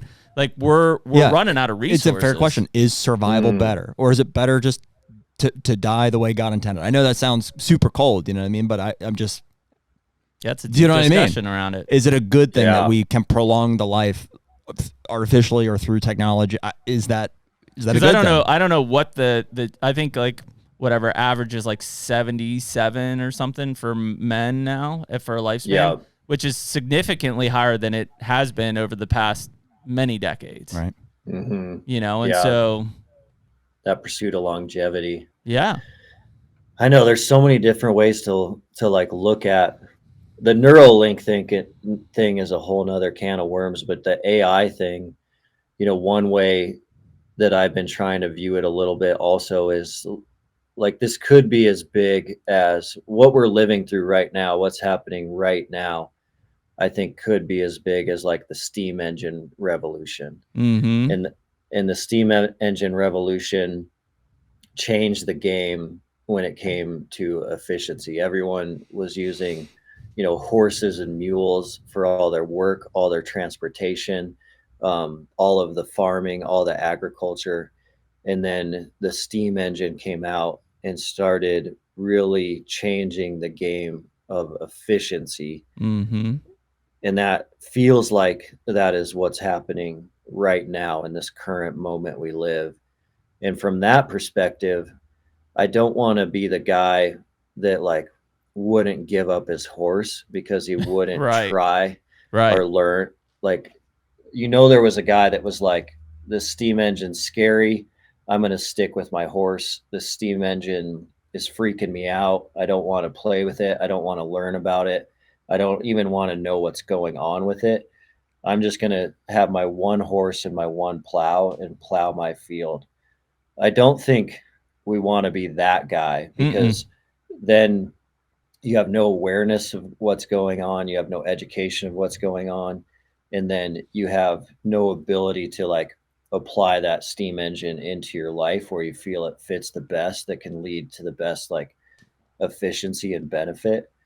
And it seems like that's like kind of what's happening right now in 2025 is like we're we're beginning this steam engine revolution, and a lot of people are saying like, I don't even want to look at AI. I'm just going to like look at my horse and only think about my horse. And I think that we need to be aware of what's happening, and we need to be paying attention to what's happening, but we need to decide like how much of that we're going to introduce to our family or not introduce to our family. Yeah. I think a big part of that is, I thought the steam engine's a great analogy, is if you look at AI as an opportunity to jam more into your current 24-hour day, that's a disease. That's not going to be good. But if you look at AI, and this is how I look at it, if I look at AI as a efficiency to give me back time in my 24-hour day so I can spend with my kids and I can do that, 100% for it. Because that's what I'm looking for. Like in my daily life, it's like, how can I create more time of freedom to do things with my kids, my wife, hunt, fish, whatever I want to do. So I think that is a healthy way of looking at AI efficiency wise versus, ooh, I can now get more stuff done in the day. Just continue to because we're just jamming 10 pounds of shit into the 5-pound bag, right? That's where we've been, it seems like, for quite a while. So that's where I think people fear AI, is that they're like, well, it's going to replace jobs. It's going to replace humans and this stuff. And it will. Like, it is already. But from an individual standpoint, if you can look at it as a positive to giving you back freedom and time that they're not making more of, just like land, then that is a huge benefit opportunity that you can use. I agree with you, but I also know that is a really hard one, because that was like the same idea with like email and Yep. cell phones. Was like, with a cell phone you're going to get more time back, or if I can get you just an jam iPhone, more into it. And all it did was it tied us to our work 24/7 rather than giving us freedom from our work. Yep. Yeah, and I don't know if that's that is true. If it, it's easy to say it's a personal choice, but because of, again, as things progress, we all kind of just have to fall in line or we get left behind type of thing. But I think that's the pivotal moment we're kind of in right now, is how is it going to be used? Is it an efficiency to jam more into the day, or is it an efficiency to give back time in the day? Well, you can see how much discipline is required to like set your phone down for an hour. Oh yeah. It's like, I think as the technology gets more and more ingrained in us, or useful or whatever, characteristics it has, I think that, I don't know if there's a point where the discipline is like, you can't do it. I don't know. Well, I think where that line is. The phone's a great one. Like, think about having, and they have them now, but I'm sure they're going to get better. But think about having like a virtual AI assistant, right? That like, in my head, I'm like, man, if I just had a virtual AI assistant that was handling my phone calls and booking meeting and doing whatever, right? Then I'd have so much time in the day back. But the control freak in me would be like, how do I trust that? Like, I need to be involved with that, right? You eventually learn to rely on it. I saw, Dustin, you guys use that HUNTR software for like note taking during the meetings and stuff. That was the first time I saw that. And then it prompted me to like accept that and stuff. And that thing's pretty freaking useful. It's just an AI that listens to your meetings and then makes notes at the end of it. All. Yeah. It's a parasite. It just like, like I joined a buddy's call that my buddy had it, and then all of a sudden I have it. Now all of a sudden you have it. Yep. I don't know how it spreads, but then it's so helpful you don't shut it off. That's right. Yep.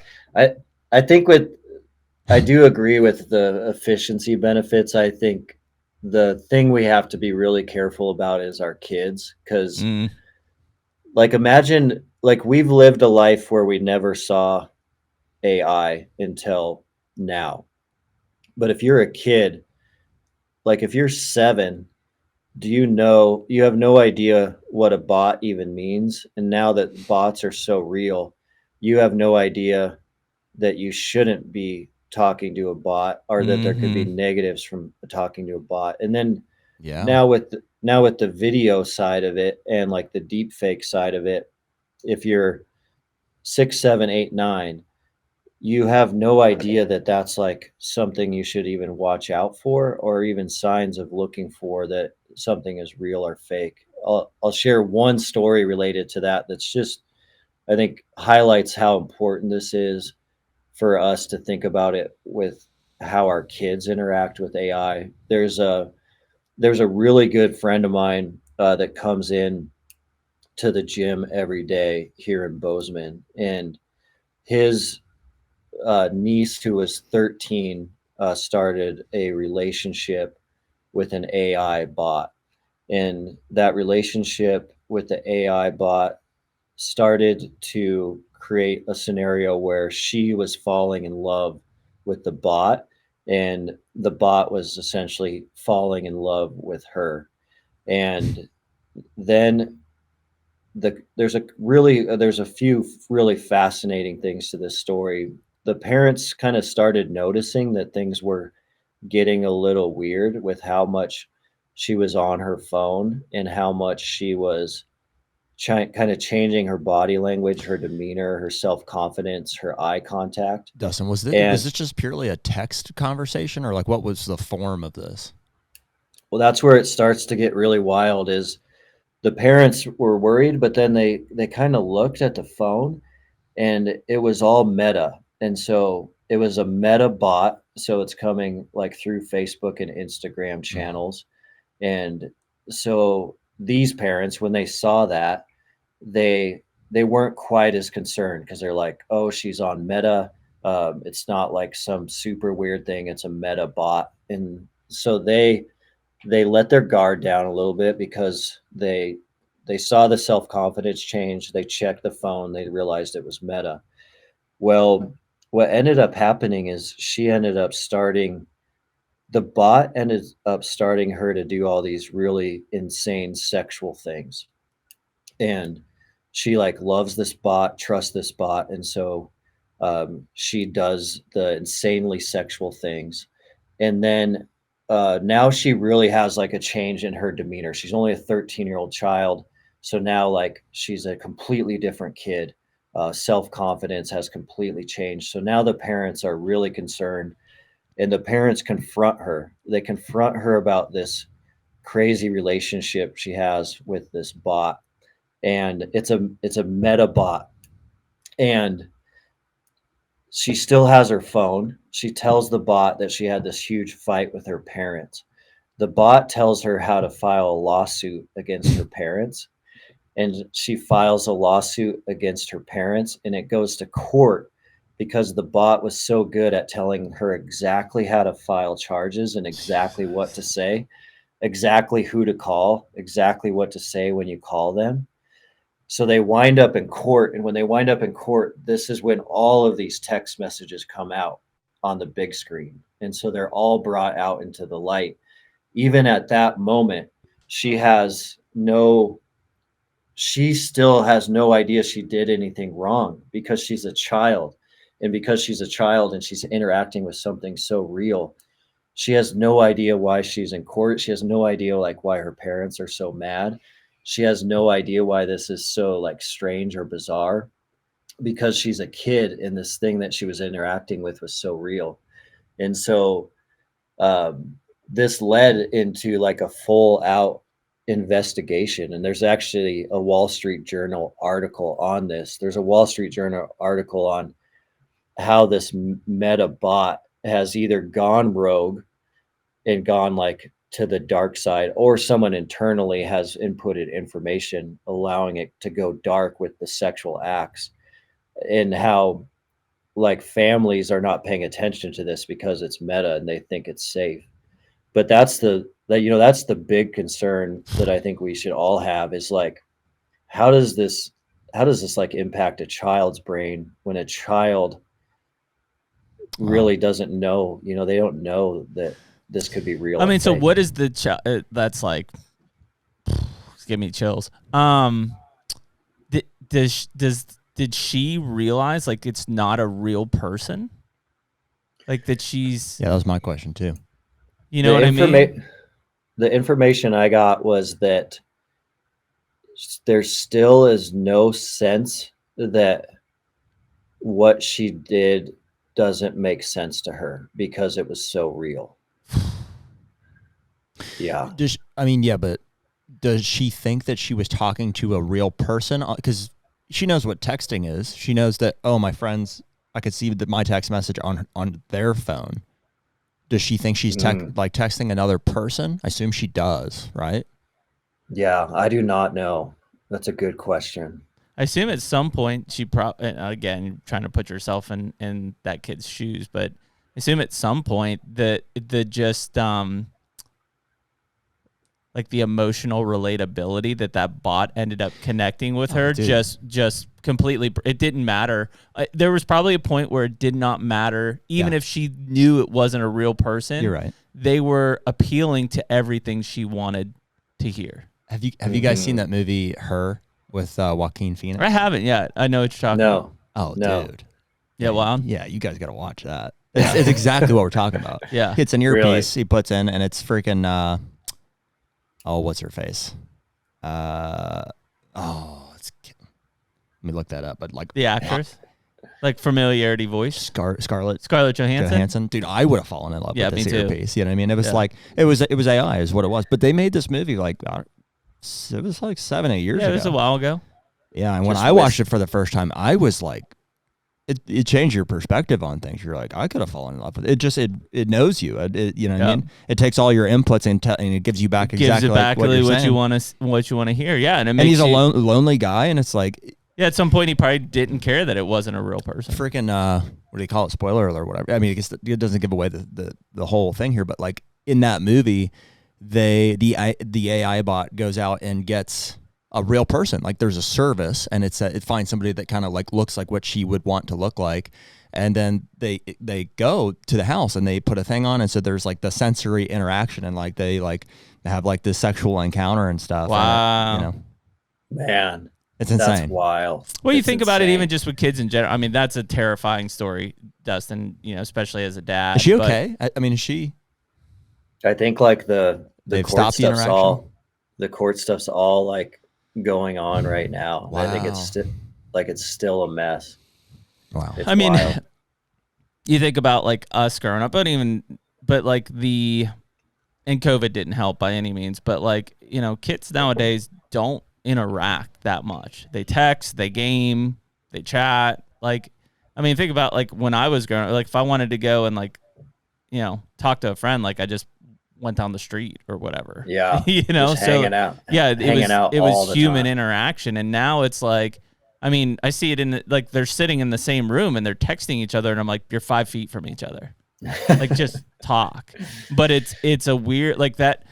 I'm sure there's plenty of studies on it, but that communication, like connection or efficiency or however you want to say it in kids nowadays has to be like damn near rock bottom, just because there is no human interaction.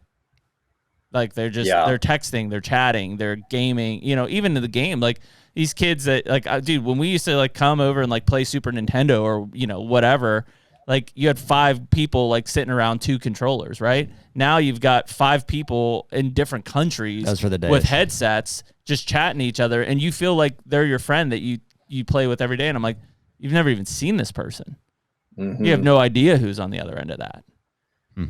Yeah, it's wild. And how's that going to like impact us as outdoorsmen? How's that going to impact dude, there's your like question about conservation? Yeah. Yeah. I mean, there is your question about, we talked about can the digital stuff, take over? It's like in that case we and they as the next generation seem perfectly, I mean, not content, because obviously we see the depression, things that come along with that isolation and stuff, with replacing real relationships with digital ones, essentially.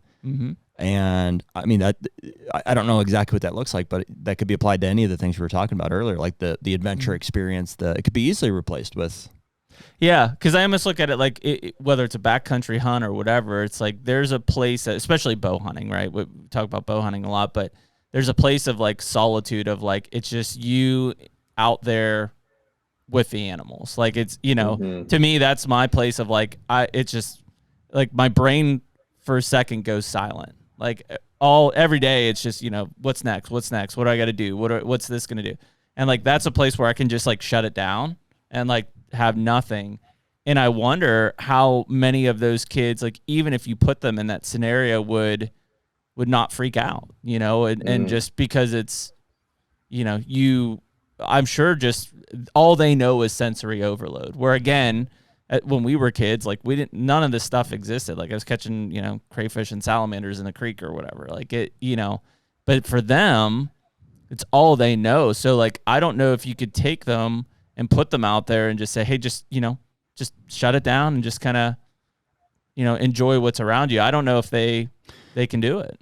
Well, I'm sure there's a detox period, but I do think, like per what we talked about in the very beginning, I think it's in all of us. I think eventually, you need some guidance. You need to learn from somebody how to survive, type of a thing, because it's a harsh world. But man, I think if we were to, like, if you asked me to pick a time to go back and like live in or experience for a period of time, like that had like the maximum opportunity and sense of adventure, and it would come with its, there's it's some hardship. There's some hardship that comes with any time period that you pick, but like I gotta think that like some of the first people that like came to America, and just the abundance of resources that were here, even during like the Native American times, and it's like, I wouldn't wish to like be at war with other tribes. Like certainly there's a lot of cruelty and stuff that happened there, even within tribes, with sexual abuse and stuff. I'm sure all that happened, but from a purity of like what's out there standpoint. In terms of being able to access it, it's like you can go out into the wilderness and like use and just experience nature at its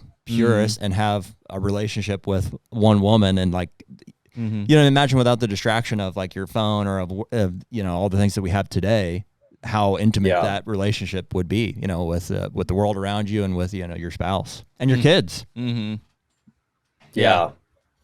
Yeah, it's a big topic. I'm actually really excited we're chatting about this, because I think how it's going to impact the hunting world will be really fascinating. And I think like the more that we can have discussions like this, the better. Yep. I think especially, I was just thinking of a couple things. I think one is like in your life and in my life, I would assume one of the biggest things that has gotten us to do what we're doing right now is relationships and our relational capital. And a lot of that, is going to get lost through this technological revolution, especially what you were just saying with kids. And if kids don't have like relationship building skills and the ability to get in front of the people they need to get in front of and have conversations and add value, that'll be tough. And then if you carry that further onto conservation and why we have what we have in the United States from a hunting perspective, like 90% of Rocky Mountain Elk Foundation members are elk hunters, and 90% of Ducks Unlimited members are duck hunters. And it's the same for turkey, and it's the same for the Wild Sheep Foundation, because like once you go on an elk hunt, you have no problem sending in your $30 a month to support Rocky Mountain Elk Foundation. And if you're never out in those experiences, if you're not part of that, if you're not out in these beautiful places that they protect and see how much like joy and meaning that brings to your life, then, no non-duck hunter that has never been duck hunting supports Ducks Unlimited. Right. And so as we see more and more Americans move to this like virtual footprint, how is that going to impact conservation? It's the same thing with public land. Like, why would you fight with everything you have to protect public land if you've never stepped foot in it? You wouldn't, because it's out of sight, it's out of mind. And so as we like navigate the next 20 years, these are going to be giant conversations we're going to have. Yeah. I mean, I feel like we've had it for at least for our podcast, almost 5 years now, a lot of discussion around the North American model for wildlife conservation. And, even with just the privatization of so much of the land in the country around hunting, that model is quickly becoming a tough one to continually apply, right, to the system. And, So if you look at it and obviously if all of a sudden we're selling federal lands and other federal lands are getting giant solar farms put on them, like very quickly what we've been using for a long time to manage wildlife in this country, there'll be parts of it that are still applicable that we can use, but a lot of it will not be relevant, right? It's going to need a complete reboot.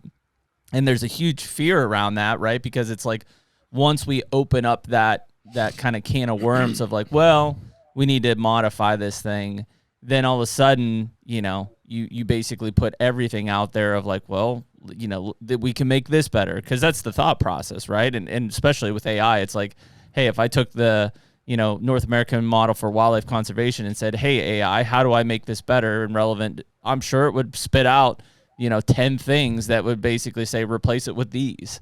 And those are the pieces that I think that as society as a whole, because here's the thing is even if we stay consistent with our numbers of hunters and conservationists in the country, we are still rapidly declining as the proportion to the overall population. Right? Overall population is still growing, and most of those are going to be in the cities. And so, even if we stay steady or slightly grow, we're probably still declining as the overall, proportion. Is that the case as far as the population increase? I mean, I don't study these statistics, but like I've heard people like Elon talk about the fear of like not being able to sustain our infrastructure because look at Marge and I, I think we're not alone in terms of this generation being way slower to, if not at all, having kids. Mm-hmm. Yeah, I would agree with that. I think, but it's still, the population is growing at a rapid rate, mainly because what we talked about earlier is we're living longer. Sure. That turnover isn't as rapid as it used to be. Now, from a city standpoint, you are seeing like the resource thing, like Texas, for example, when they had that really cold winter, I think it was 2 years ago, their entire power grid shut down, right? They couldn't sustain, having that entire population, basically requesting that much to keep heat going in all these different houses and stuff. And so the power grid went down, and people died from that. There were people that started their cars up in garages and just sat in their garage trying to stay warm, and, carbon monoxide killed them. So, when you start to look at natural selection. Yeah. Well, when you start to look at those kind of, and again, it's because that person was never taught to survive. Right. They didn't know how to build a fire. They didn't have, buddy heaters outside that they could just like go. They didn't have any of that stuff. Like they had no concept of, hey, if power grid goes down, how do I survive? None. I mean, so that is the overwhelming majority of the country. Well, all of us to some level. I mean, dude, it's like, I like to think, and I'm sure we'd figure it out, but even little stuff like a lighter and things that are produced for us, matches, it's like, okay, everything's gone. It's like like even the most primitive stuff. They're like, we can watch it. It's like I can try to remember what I saw on Survivor or like the YouTube, Yeah. But some of those basic survival principles. But think about how far you are from the person who has born and raised in the city. Their parents were born and raised. Like they have, they're so far away from anything like that. Yeah. To the point of like, they'd be the first ones to go out and like things that we know were like, hey, you can't eat those berries. They're poisonous. They'd be like, food? Eat it. Dead. Yeah. Like that. Yeah. So it's just a huge learning curve. And even though that, we're all spread across that curve, most people who are hunters are far advanced. And not to mention like the weapons that we have. I mean, think about the number of people that have zero weapons in their household. The only weapon they have is a steak knife. Is it a lot? Oh, yeah. Really? Yeah. Most people don't own weapons. Well, I can't remember. NRA released it. I don't remember what the number of gun owners is in America anymore. But, I mean, think of that in relevant to whatever we're at, 300 plus million people, right? It's probably 10% or less would be my guess.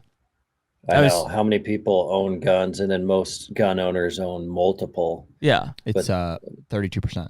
Roughly 32% of U.S. adults report personally owning a gun, while another 10% live in households where someone else owns a gun. Okay. So roughly 42% of people like have access. So to you're guns. saying, yeah, so like 120 million people probably have them, and whatever, 180 million don't have them. Yeah, that's a big number. Yeah. 32% own them. How many know how to use them? I bet it's a way smaller number. Yeah. That's like what percentage of bow hunters would pass a 4-year-old 160? Yeah. That's like 1%. Yeah, way low. So yeah, I mean, but even still, it's like, okay, I would assume a large majority of those are pistols, right? Handguns. I don't know. Just in homes. Yeah, in homes. Yeah, for like self-defense. That's probably that. I mean, that is the most rapid growing segment of firearms is self-defense. Yeah. So then, if you think of like, I need this gun to kill animals to survive, like that number's probably down to not much further north of our 10 million hunters. Yeah. 14 million, 15 million. Yeah. Something like that. 20 million. Yep.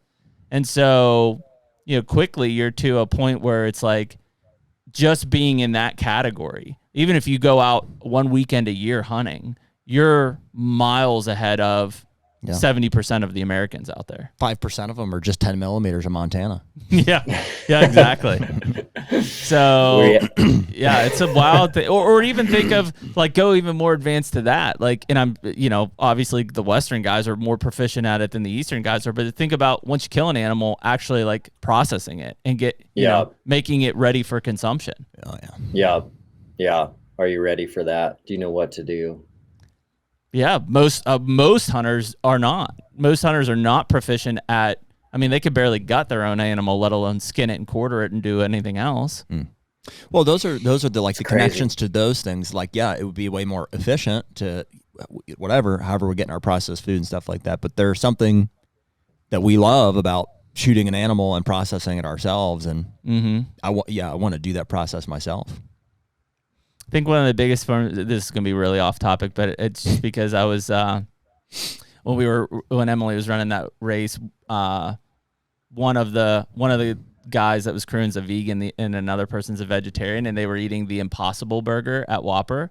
So I was like, at Burger King. I was like, I should try it. So they like cut me a piece, tastes just like a damn burger. Really?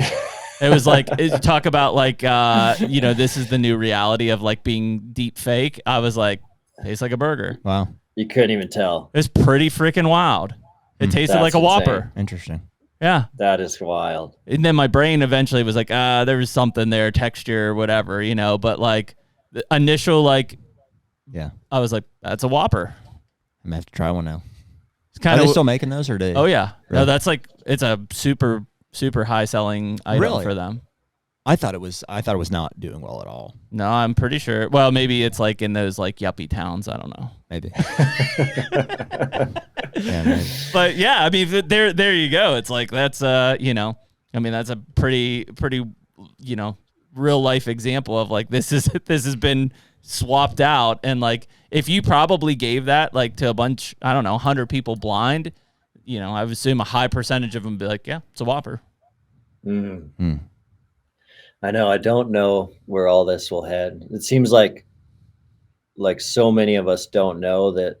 I think, no one knows where this is all going to lead, but I do think coming back full circle to kind of how we started, I'm such a big believer that there is part of our soul that requires like some simplicity and some nature and some exercise and some vitamin D. One of our contacts here in Bozeman, he was on the MTNTOUGH show a few weeks ago, but he runs a program called Heroes and Horses, and it's one of the most successful programs for helping vets that are really, really struggling with their kind of post-career transition to kind of get back on their feet.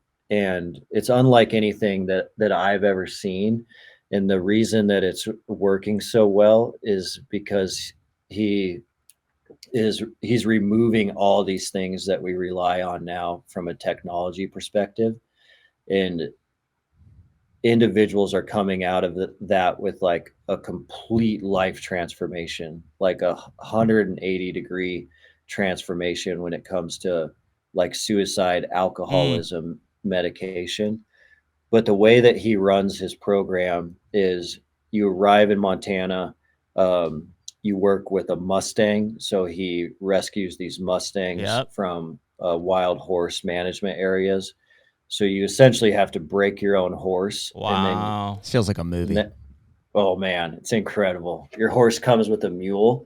And so he teaches you that your relationship with your horse, about getting that horse to trust you so that you can ride it, is going to be key. And then your mule is going to haul all of your gear. So all of that is around like your horse and your mule being your lifeline.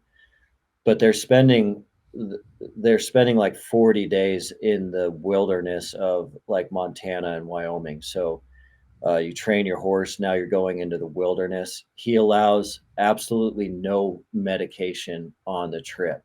So if you're like a veteran and you're used to taking like 11 different pills every day to deal with like diabetes, blood pressure, anxiety, depression, he doesn't really care. To be on this trip, you have to have no medication. So no pharmaceuticals at all, and no alcohol at all is allowed on the whole trip. And then for 41 days, they're navigating through the wilderness of Montana and Wyoming. You're relying on your horse and your mule to keep you alive, because if you lose your mule, you lose all your gear and you die. And you can have no medications, no alcohol. And then they're essentially eating a carnivore diet. So they're eating just like meat and fruit. That's about it. And they're cold plunging in rivers every single day. And then for fitness, because they're out in the wilderness, they're just doing boulder carries. So you have to do this massive boulder carry every day. And like people come out of the backside of that, like 30 days, no technology, no medication, no alcohol, vitamin D, nature, wilderness, cold plunging, physical exercise with boulders. And they're completely different human beings. And so like people will come out of that losing 40 pounds just because of the diet that they're on and the hard work that they're doing. And so there is something about like how important this stuff is for us, and how there is like a detox period that you can go through to kind of get your system, your operating system wired back correctly. The HUNTR Podcast is brought to you by Lone Wolf Custom Gear. Man, Jared, we are tree stand fanatics, and I think the one thing that we have learned over all these years is to kill big bucks, we got to be mobile. We've been hunting out of Lone Wolves for many years, the original Lone Wolf, and then obviously with the custom gear stuff, we were using the 0.5 and the 0.75. Yeah. And the one thing that we talked about is like, what if there were no cables? Here we are. I really just don't know how you can beat it, frankly. But, you know, a lot of that came, too, from a relationship that we've built with the DeQuistos. We've had both Cody and Andre on the podcast a few times. The passion for hunting, the outlook on the sport and stuff, I think is eye to eye with how we look at it. Everything that has gone into building this brand and to building these tree stands is something that we want to be a part of. This is the 40th anniversary of these guys creating tree stands that have been critical to how we hunt whitetail deer today. If you look over the past, you'll see Andre's designs being implemented across so many stands over the years. Such a cool thing, but really has changed the way that we all hunt whitetail deer from above now. Right now, you can use code HUNTR, HUNTR, to get 7% off anything on the entire website. Be the lone wolf. Dude, like the over-medication of our youth, I think is like one of the like craziest things to me. I'm like, not that Margie and I don't have kids, but we have like several nieces and nephews, and we interact with a lot of their friends and stuff, and JD's got kids and stuff. Dude, it's really mind blowing. I don't know the statistic, but how many kids I encounter that are like in the 10 to 15-year-old age range that are on like multiple antidepressant type stuff, anti-anxiety type stuff, and it's like crazy, dude. I just, for whatever, I mean, maybe I just narrowly missed it. Like our generation is like, or I learned about physical fitness early on and what it could do for me. That it's not that I don't believe in those things. Like I do believe I know there's chemical imbalances. I realize that people physical fitness probably can't fix everything, but like, I think it's north of 70% of, of just youth. people, not just kids, but like of all people. I'm like, that could be fixed with just like without medication. And I just, that blows my mind. Like the reliance on medication and stuff. I think that's awesome that your buddy is like, that's a no-go. It's like, I understand you think you need it, but it's not here. Yeah. It's incredible. There's just something to like that physical exercise, that nature, that vitamin D, that hard work that we really thrive in. And when we take all that away, we have some really negative symptoms. Yeah. Well, dude, these kids are just in the worst possible situation. Like they're not old enough to know better. All they've ever had is this thing, and they're having fake relationships and false, confidence. You don't have any confidence in themselves. They're not out. I mean, when's the last time you really just like you're like, oh, look at all these kids playing in the yard outside and stuff. Like they don't do it anymore. Right. And then if they are in sports, it's not like when we grew up. I mean, basically if it was football season, you played football. It was basketball, you played basketball. Now it's like they're in travel soccer and that's all they do year round. And if they're not in travel soccer, they're off the team. And then that's anxiety and stress and everything else. Well, dude, and when they get to like late teens, early 20s, I know a lot of kids that are just so dependent on like their pharmaceutical regimen. They just think like, well, this fixes this and this is this, and I'm autistic apparently, and so because of that, and I'm also bipolar, self-diagnosed, and all. So they take all this regimen of stuff, and I have to smoke weed to level me out, and I have to do my Xanax stuff so to be like functioning, and it becomes like their identity. I think how easy it is. Like I could go right now on. We've got UPMC, University of Pittsburgh. I could go on virtual right here and be like, yeah, I just feel this way, and they'll be like, great, I'll put one in for you. You don't even have to go to the doctor. Oh, yeah. Yeah. I don't even have to go wild. there. It takes all that barrier away. It's all away. Just have a conversation, and they're like, okay, I'm looking at your chart. You're not allergic to this. Okay, like, well, let's try this and see how it goes. Starts with the simplest stuff, dude. You can become dependent on, like, ibuprofen. You know what I mean? You can just think, like, oh, my head hurts when I wake up in the morning, so I just take 2 of these. Well, I mean, that's how the opioid epidemic is, like, ruined Appalachia. Is like, people will go in and be like, oh, my knees hurt, my back hurts, I'm working in the coal mines, I'm doing this. And they're like, cool, just take one of these a day, you'll be good. That's it. And it was as easy as that. And they just kept prescribing and prescribing and prescribing. And it's like, that is the opioid epidemic in a nutshell. It's like, it was easy to get medications.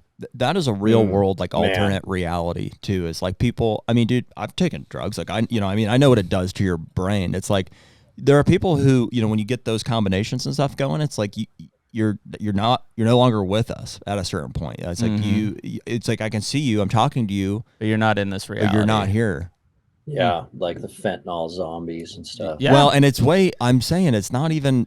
I mean, in our minds, we're like drug addicts. Yeah, but I'm talking about kids in their early 20s that are just like on prescriptions. You know what I mean? They're on Adderall, they're on anti-anxiety, they're on like. So a lot of prescriptions, functional alcoholics, guys that like, I mean, they got to drink to function. Yeah. Like, I mean, it's all that, but it's the physical fitness thing. And it probably goes back to just society not wanting to be uncomfortable. Like, I mean, cause if you're actually working out, like you're putting yourself in an uncomfortable position. That's the whole point. Yes. And I think that it's just society as That's a whole. That's exactly what it is. It's a choice. They choose. And I don't know if they know one or the other, but they're like, it fixes it. And it fits into my schedule, and I can, my friends are doing it, my mom, it works for her type of thing, as opposed to being introduced to physical. And there is a clear distinction. It's like they can give you, at least in the short term, the same fix. One is just by popping a pill, and the other is by exerting yourself. Man, I'm so grateful for physical. I figured that out after like probably my motocross accident and stuff. Is when I started working out and stuff. And I started to realize I was like what I was capable of and what I could feel like and the discomfort that I could tolerate. And over the years, dude, I don't read studies about cold plunge. Like I think that I think there's real medical benefit there. I mean, if you feel better from it, then why not do it? I do it because it sucks a lot, and because I don't want to do it. That's basically the whole point. And so the fact that I beat that every day and stack it on top of everything else that I do. Yep.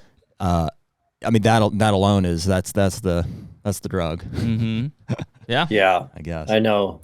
Like we've done a couple hundred MTNTOUGH podcasts over the last couple of years, and the focus of our show is uncovering inspiring guest mindset. And when we uncover their mindset, we want to know what is making them more mentally tough. What tools do they have in their toolbox Yeah. that is allowing them to have this elite mindset? And if you boil down those 200 episodes into like the most common answer scientifically and non-scientifically of why people are getting more mentally tough, it's because they're just doing hard things every day. Yeah. And the cold plunge is just like a perfect example of like, who cares about the science? It's really hard to get in that cold tank, and It's life or death. It's like, dude, if you stay in that thing for too long, you will die. Mm-hmm. That's what it is. And so it's like, Yeah. you should face that every day and you'll be better for it. Yeah, just it's doing hard things every day is going to make you completely different in your mindset. And you know, we've talked so much about kids today in like the younger generation. Think about when we've talked about a lot of negatives today, but think about the positives. Like if we can help our friends, if we can help our coworkers, our family members, our kids have some mental toughness right now, they're going to be so far ahead of 98% of the population. Like if they have just a little bit of physical fitness, self-reliance, and mental toughness, especially as we enter the next 10 years, like the advantages that they're going to have over 98% of the population are substantial, just with their ability to, you know, handle chaos, handle trauma, not panic, and just kind of navigate through adversity. Because regardless of where this whole thing goes, I mean, adversity's coming for us all for sure. Mm-hmm. No doubt.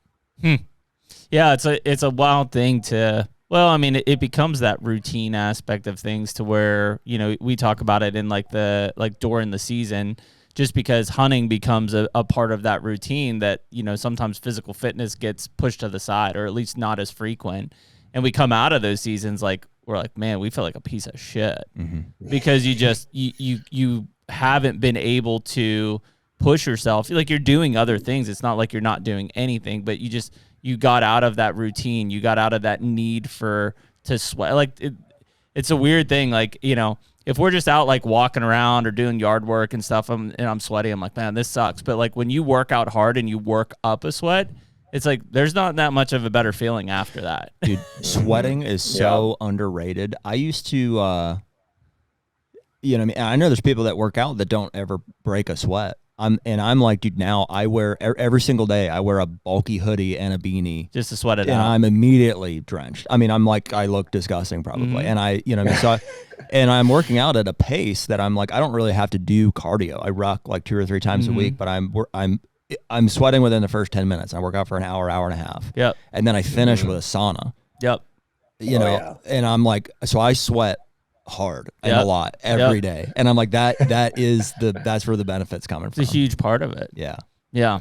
And think about it. I mean, you see people where like they're walking down the sidewalk and I'm like, that dude is soaked from like walking down the sidewalk. Like, and he's uncomfortable, which at least he's sweating. Frankly is good, right? But like, you know, he's not in a good place, right? And it's like, you know, meanwhile you're walking through and like maybe you are breaking a little sweat if it's hot or humid out, but like you feel good. You're like you're doing your thing. You know, it's just you're out there walking. It's like, it's honestly hard to imagine. Margie and I like watching this 1,000-Pound Sisters.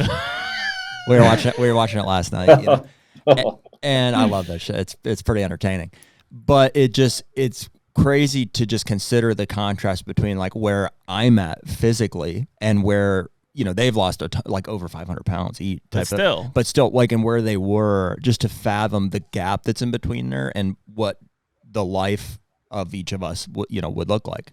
I just can't imagine. I can't imagine being just out of shape or overweight. I mean, I know it happens. I know circumstances put you there, but I'm just like, I can never allow for that to happen. Yeah, man, the 1,000-Pound Sisters. That's insane. Yep. Yeah, it's just it's a different mindset on it, and part of it is just the lifestyle that we have, and like, you know, even from a business side and stuff, like you're mentally trying to do things hard because you're gonna hit obstacles all the freaking time in that aspect of things. But yeah, on a physical side, it's just whether you're going into a backcountry hunt or you're going on a whitetail hunt and you got to walk 200 yards with a tree stand on your back, like you just don't want to feel like shit. Yeah. Well, and to your comment earlier, is there are seasons, you know what I mean? It's like I knowingly go into a deer season where I realize that like I'm not going to be as consistent with my workouts. And I'm okay with that because that's in large part what I'm training for. You know what I mean? I'm like, this is kind of like, this is it. This is the event. And it's a long one. It spans multiple months type of a thing. I'm not going to stop working out altogether, but I am going to prioritize, time in the woods. Well, you only have so much time in the day, and hunting now is part of that time in the day when it's not for 9 months of the year. And the reality is throughout that season, it's like there's times where I'll drink beer throughout the even now, you know what I mean? Like casually or whatever, but during the season, stuff in deer camp. And so it'll be interesting to see as time goes on. It's like, I treat that as part of the experience. Like, I don't think you need to sacrifice all things, to be physically fit 100% at all times. I think there's life to live too in the meantime. But it's not like you're letting yourself, it's not like you're out there putting on 60 pounds of fat. No, like, I'm not succumbing to alcoholism, and at the end of October. Maybe end of November, but depression more than anything. Depression, that's right. You're just not as regimental as you're doing. Yeah, and I'm aware of it. And at the end of those months there, in about December, I start to like realize, I'm like, okay, time to shift the gear here. That's important though. Otherwise you're over focusing, you're idolizing training more than life. That's right. And we have to be training for life, because it's these like training for whatever adventure we're going after is what's going to bring us all that joy. And so you can't, otherwise you would just miss all your hunts because you'd want to just train all the time. That's it, man. And there are people that do get consumed with that stuff. Like even like running this 100-miler, like, so Emily was a huge hunter when we first met. She hunts maybe 3-4 times, a year now, but she runs at least 6 times a week. Like, and she's training for another 200 now. Like that is her new addiction, right? Like hunting's still my addiction. So I train to enjoy my hunts and life. She trains because that is her new addiction. Right. And so people make those changes and adaptations to it, but you just have to find balance. Like that's the hardest part, I think, especially because I think all of us probably have that addictive personality that we've talked about in the past. And it's like, how do we find balance so that nothing individually consumes us too much? And that's a challenge in itself. Yeah, for sure. Yeah. Because you're addicted to the dopamine release. That's it. A success in business, a successful hunt, an awesome workout. Like all of those things are like, you come out of it and you're like, you're geared, you're ready to go. And it's like, you don't want to fall into the trap to where just one of those is everything for you. Yeah. And that's hard. Yep. You got to have a bigger identity. Well, I think we're constantly trying to figure out how to do that, how to fit them all together. I mean, but it's when you find it though, that's a nice, like when you find that flow, you're like, oh, I figured out how to get these things to all work together. I got my wife is happy at home, and I was able to get to the gym, and I'm succeeding at business, and these things are happening on, that's like the state of flow that we're all trying to, even throughout the deer season. Inevitably, that's going to take a lot of time. But it takes a lot of work to get there. Oh yeah. There's usually one of those sacrifice. One of those pieces isn't jiving with the other one. And sacrifice. You know what I mean? It's like, hey, if you don't have the time during you're gonna have to get up and work out beforehand. You may lack. Well, that's why I laughed about we were talking about the daylighter, because I'm up early. So I see the sunrise. I don't know what time it sets because I'm usually asleep by 9:15. So like last night was the latest that we were out doing real estate stuff. I got home at like 10:30. I'm like, boy, it stayed late, really late. Dude, Dustin, we'll do it because we're going to be on, I think, your guys' podcast here in a couple of months or something. We'll get more into it. But like my day-to-day is I get a kick out of it because it's like on any given day. Yesterday, I woke up at like 4:30 and I jumped in the ice bath. And then I got out, made my coffee, and went to, my wife and I own an ice cream shop. It's on a family business on my wife's side. So I was down in Pittsburgh cleaning ice cream machines at 5 o'clock until 7 or 8 o'clock. Did some running around, and then ran to whatever, I make it up from this point here, but went to like a real estate listing appointment. So we do real estate as a day job, and then we'll end it off. Oh yeah, and then I went to the gym midday because that's when clients are typically at bay. Like the morning's handled out of the way. I have time to work in the evening, and then I'll come and do like a podcast in the same day, and we'll double up. And then last night we did a video shoot with real estate. Last night we did a video shoot with real estate. Next week I'm driving to Illinois, for farm projects and stuff. Today I might try to talk Jeremy into buying another farm. So he doesn't know it's coming yet, but we it's just on a daily basis. It's like the most obscure things like ice cream, real estate, and a hunting podcast in a marriage, and I don't have kids yet. You know what I mean? So that's yet or at all. Yeah, that dynamic just shits the bed on everything. Every plan that you that have would shit all over my flow state for sure. Blows it all up. Yeah. So, but it's cool to see how those things can work together. It's like I never would have like imagined intentionally set out to do it that way, but you kind of figure it out, And that diversity makes it fun. The diversity makes it really fun. Yeah. Yeah. You never know what's going to happen each day. That is a tough thing. If it's I don't know, Dustin, if you've got anything for a lot of these guys listening, but a lot of people listening to this are working an 8 to 4 or 9 to 5, right? And so like they get up in the morning, they eat breakfast. Let's say they have kids, they do a commute to work. They're at work for 8 hours. They do a commute home. They eat dinner. Like that is their routine. Like they don't have a choice. That's how it makes up. And so I think, from a prioritization because we're all given the same amount of time in a day, right? It's how do you make things happen in that time when, you have responsibilities that you can't get away from? Yeah, I think the most powerful thing I've seen work over like the 9 years of Mountain Tough's history is there's like a psychological study from the 80s. And in the 80s, they were trying to get a lot of Americans to quit smoking. And so this study was revolutionary because they would have a lot of people that quit smoking, and they would go into like a party environment or a social environment. And the people trying to quit, if they were asked, hey, do you want a cigarette at this party? The people that said no thanks were like 90% more likely to resume smoking and start smoking again, compared to the people that would enter a party scenario like that were on their journey of quitting. The people that said, I am not a smoker, were 90% more likely to never smoke again versus the population that said no thanks. So we've seen that in the Mountain Tough. I love that. Man, it's so powerful. It's not a no thank you. It's like, that's not who I am. Yeah. And that's what it is with working out too. If not to jump ahead if that's where you're going, but I try to explain to people, they're like, how do you make time to work out? I'm like, what do you mean? Like it's just what I do. That's just who I am. I have to.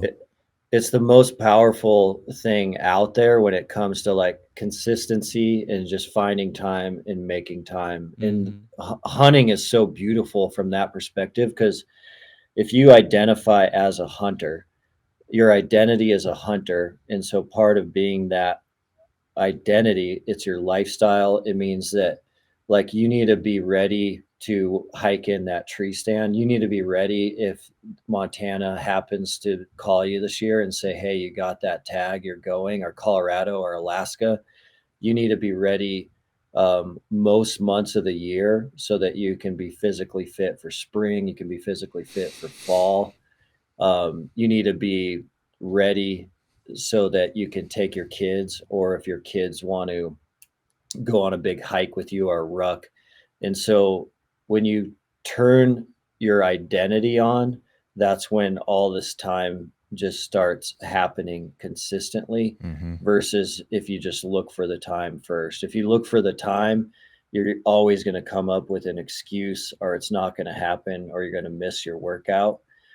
But if you can really kind of settle into your identity and what you want your identity to be, then your consistency just goes through the roof, and you just don't miss those workouts. You make those workouts. And out of all the things I've seen over the 9 years, that's the one that works best. And we have a lot of people like spend the time writing that identity down and like I'm a mountain hunter. I want to be able to take my kids in the mountains. I want to be able to take my grandkids in the mountains. Yeah. And I want to be like physically and mentally ready to serve my community. Like for all those things to happen, I need to be training 6 or 7 days a week, and I need to be consistent. But because it's my identity, it's not something I think about. It's not something that You just do I it. ever miss. It's not a burden. It's like Right. something I enjoy. And so that would be my biggest piece of advice is like, if people can just pause and think about their identity at first and then start building their training schedule around that, it goes really, really well. That's huge, man. That's awesome.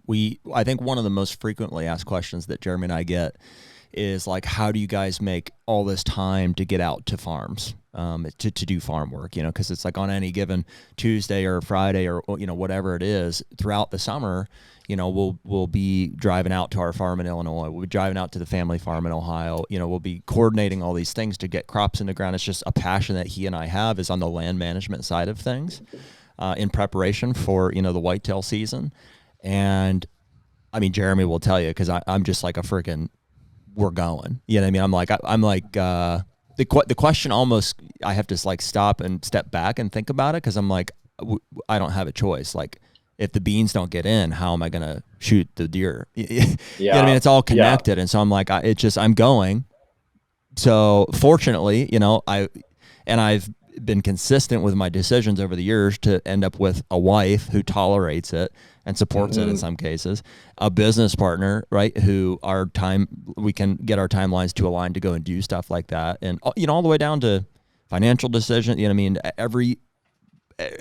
Every part of us has made decisions, has made sacrifice, has worked hard to allow for us to do those things. Because guess what? If they didn't, I would be going anyways, and I would be losing jobs. I would be losing marriage. Just because it's who I am, you know. So thank God, I guess. You know, and it's connected to your identity as a hunter. Yeah. It's a big thing that people. We'll have a lot of guys that'll hear us talk about that, and they're like, I don't understand how you fit it in there. That's what I was just saying. Yeah, and we just do it. You know, I mean, I don't have a choice. We're going. And it's not easy. Like, we'll drive 10 hours to Illinois, and we'll work for 16 hours, and then we'll stay overnight, and then we'll work for 16 hours, and then we'll drive 10 hours home, and it's like. What is that movie clip? The guy's like, you think I have a choice? I don't have a choice. Is that A Few Good Men? I don't know. You've seen it though, you know. I don't have it. It's not a choice. It's I have to. Yeah, and that's just what it comes down to. But yeah, it's the prioritization of stuff is really tough, I think, for a lot of people, and it's just because, you know, per what we were talking about earlier in the technology world and how everything moves so fast nowadays. You just you get wrapped up in it. And you get, you know, before you know it, it's gone. Your day's gone, and you're starting over again tomorrow. And like, if you look at, you know, from the surface, if you look at your schedule, you're just like, I don't have time. Like, it doesn't exist. I think that's like the sense of freedom that everybody is knowingly or unknowingly pursuing, is like the ability to make your own choices about how your day and your life is going to go, you know? And so the distractions and like, so technology and like, clients and, you know, everything is going to be demanding of your time. And I think like freedom, my sense of it anyways, is the ability to choose which of those to acknowledge and to be not, negatively affected by like my decisions. So that's kind of what I was saying earlier. So it's like, if I decide not to answer these phone calls or for these emails to wait for a period of time, that like my livelihood and my, you know, is not going to be impacted directly. I've created enough freedom and a foundation in what we've created to be able to make those decisions. Yeah. So I want to be responsible and responsive to people and all those things, but I am going to prioritize my life over. Which is huge, because to Dustin's point earlier, that's where, you know, you could easily get so consumed in there that there is no freedom. Yeah, absolutely. I mean, it's funny when you think about it, but it's like there's always another email to write. There's always another email to read. There's another phone call to make. Like, you could consume your entire life by just doing that. And if you don't take the time to say, well, those will get, I will get to those, but for now I'm going to prioritize X. Yeah. You got to be intentional. And a lot of intentionality. Yeah, Yes. I think that's probably the biggest miss for most people, right? Is that they just, well, I'll you know what? I'm going to go to the gym, but I got to get these two things done real quick. These two things take longer than you expected. Then you missed it. You missed it. You missed it. Yeah. It's like major focus, discipline, and intentionality in all areas of life to create that freedom that you want. It's kind of like Jocko's famous saying of discipline equals freedom is so true. That's it, man. Like to create what you want to create, you have to be super intentional and then just stick to that intentionality plan. And then by sticking to that plan, you have the freedom you were looking for the whole time. Yeah. Mm-hmm. And I think that, you know, maybe if you're consumed in the 24 hours or the 8 to 4, 9 to 5 job, you don't realize it. But dude, their freedom is priceless. Mm-hmm. Like it isn't like, you know, I wouldn't go back on changing how I do business now and owning our own businesses and having that freedom at all. It was a rocky road. Don't get me wrong, but to now know that I have that freedom there at my fingertips, priceless. Yeah. Well, and it was adversity. Yeah. You know, it created a foundation for you to know who you are and what you're capable of. Mm-hmm. You know, which is a foundation for everything we do moving forward. Mm-hmm. So that's where the adversity is good. You're going to go through seasons of like, things are not flowing. Sure. Oh yeah.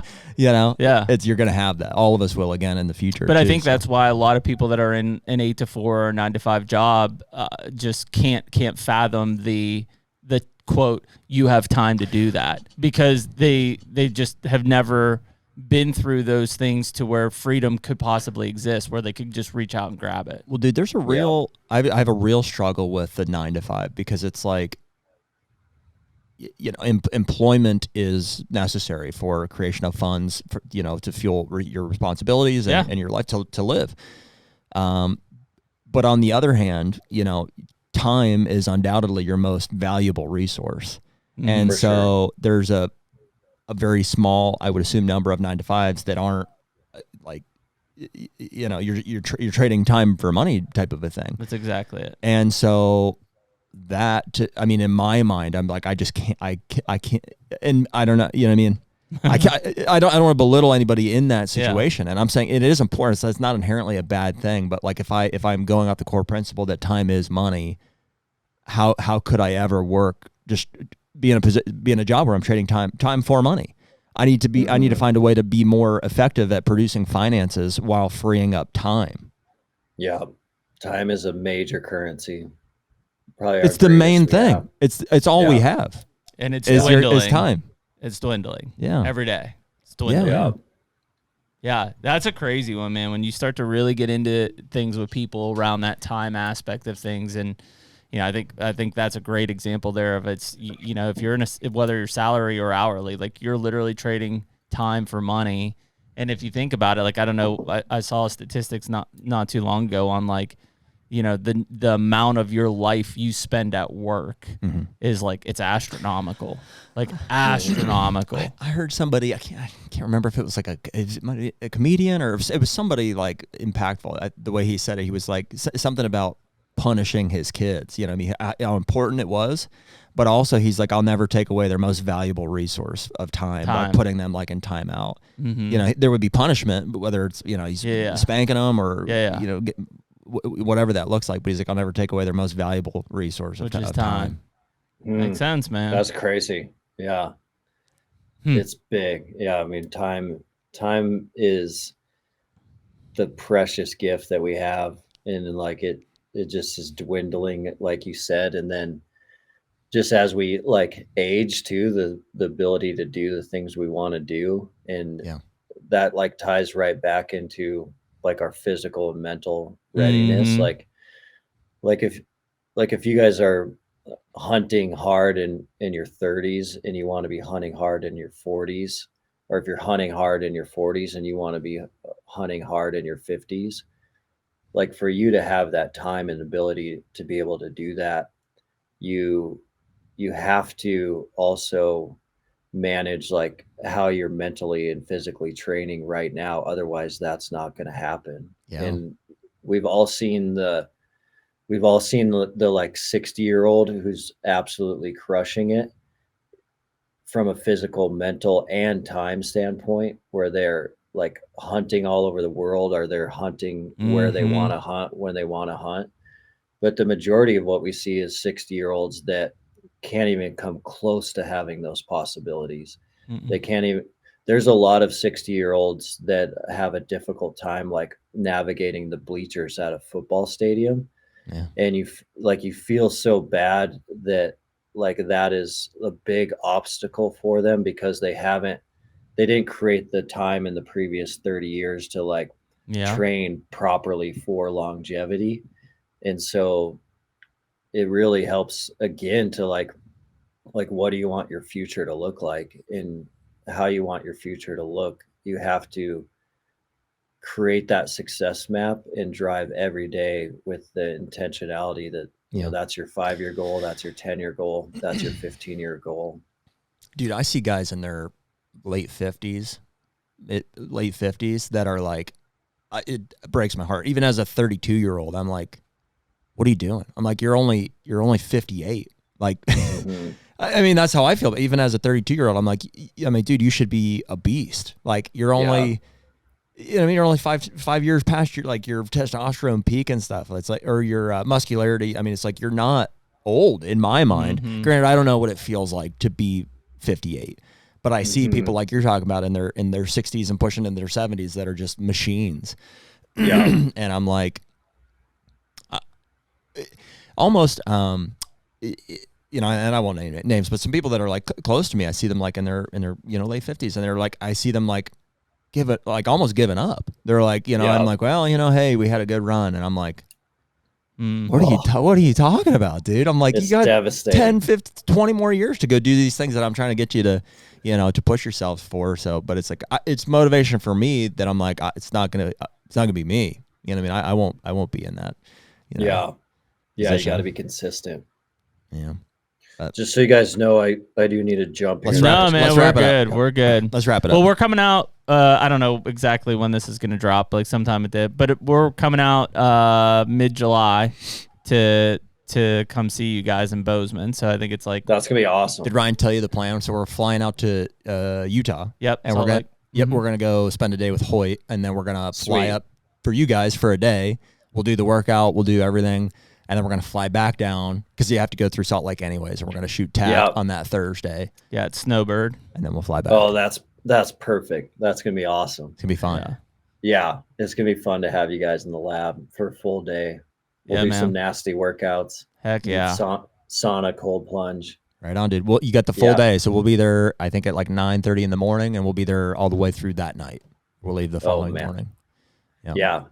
We'll show you Montana. That'll be sweet. Cool. That'd be awesome. Well, for all of our listeners, we didn't talk a whole lot about the platform, but I mean, this was enough, you know what I mean? So you can get there's a free trial on there anyway. So I think it's 2 weeks, right, Dustin? Yeah. 2 weeks. Yeah. And then code HUNTR, HUNTR on the website. It has to be on the website, not on either of the app stores. We'll get you an additional month for free. So you get 6 weeks, basically. So you get 6 weeks. You know, that's basically the first half of your 8-week preseason, you know, 2.0, you know, training stuff. So if you like what we're talking about here today, you should definitely check that out. Absolutely, man. And dude, we appreciate you spending time with us this morning. It's funny how fast like 2.5 hours goes when you're just in a cool conversation, and it's crazy.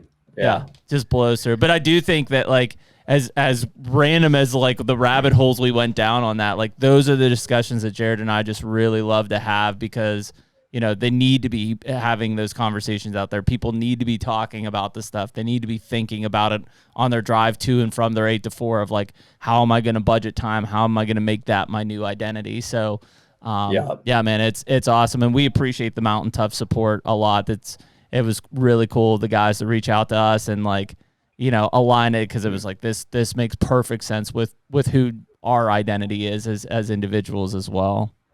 Yeah, I love it. Yeah, Ryan told me about like your guys' ultra running and the rucking and the lifting, and then all the stuff you guys are doing as entrepreneurs. It's perfect. It's a really, really good fit. So I'm really stoked to see like where we can take it and, you know, what it can become. And then having you guys out here, there's always like there's something like special about the lab and just like the energy and the culture and the camaraderie here. So you guys coming to hang out for the day is it'll be awesome. Yeah, that's gonna be so cool. We need to get you.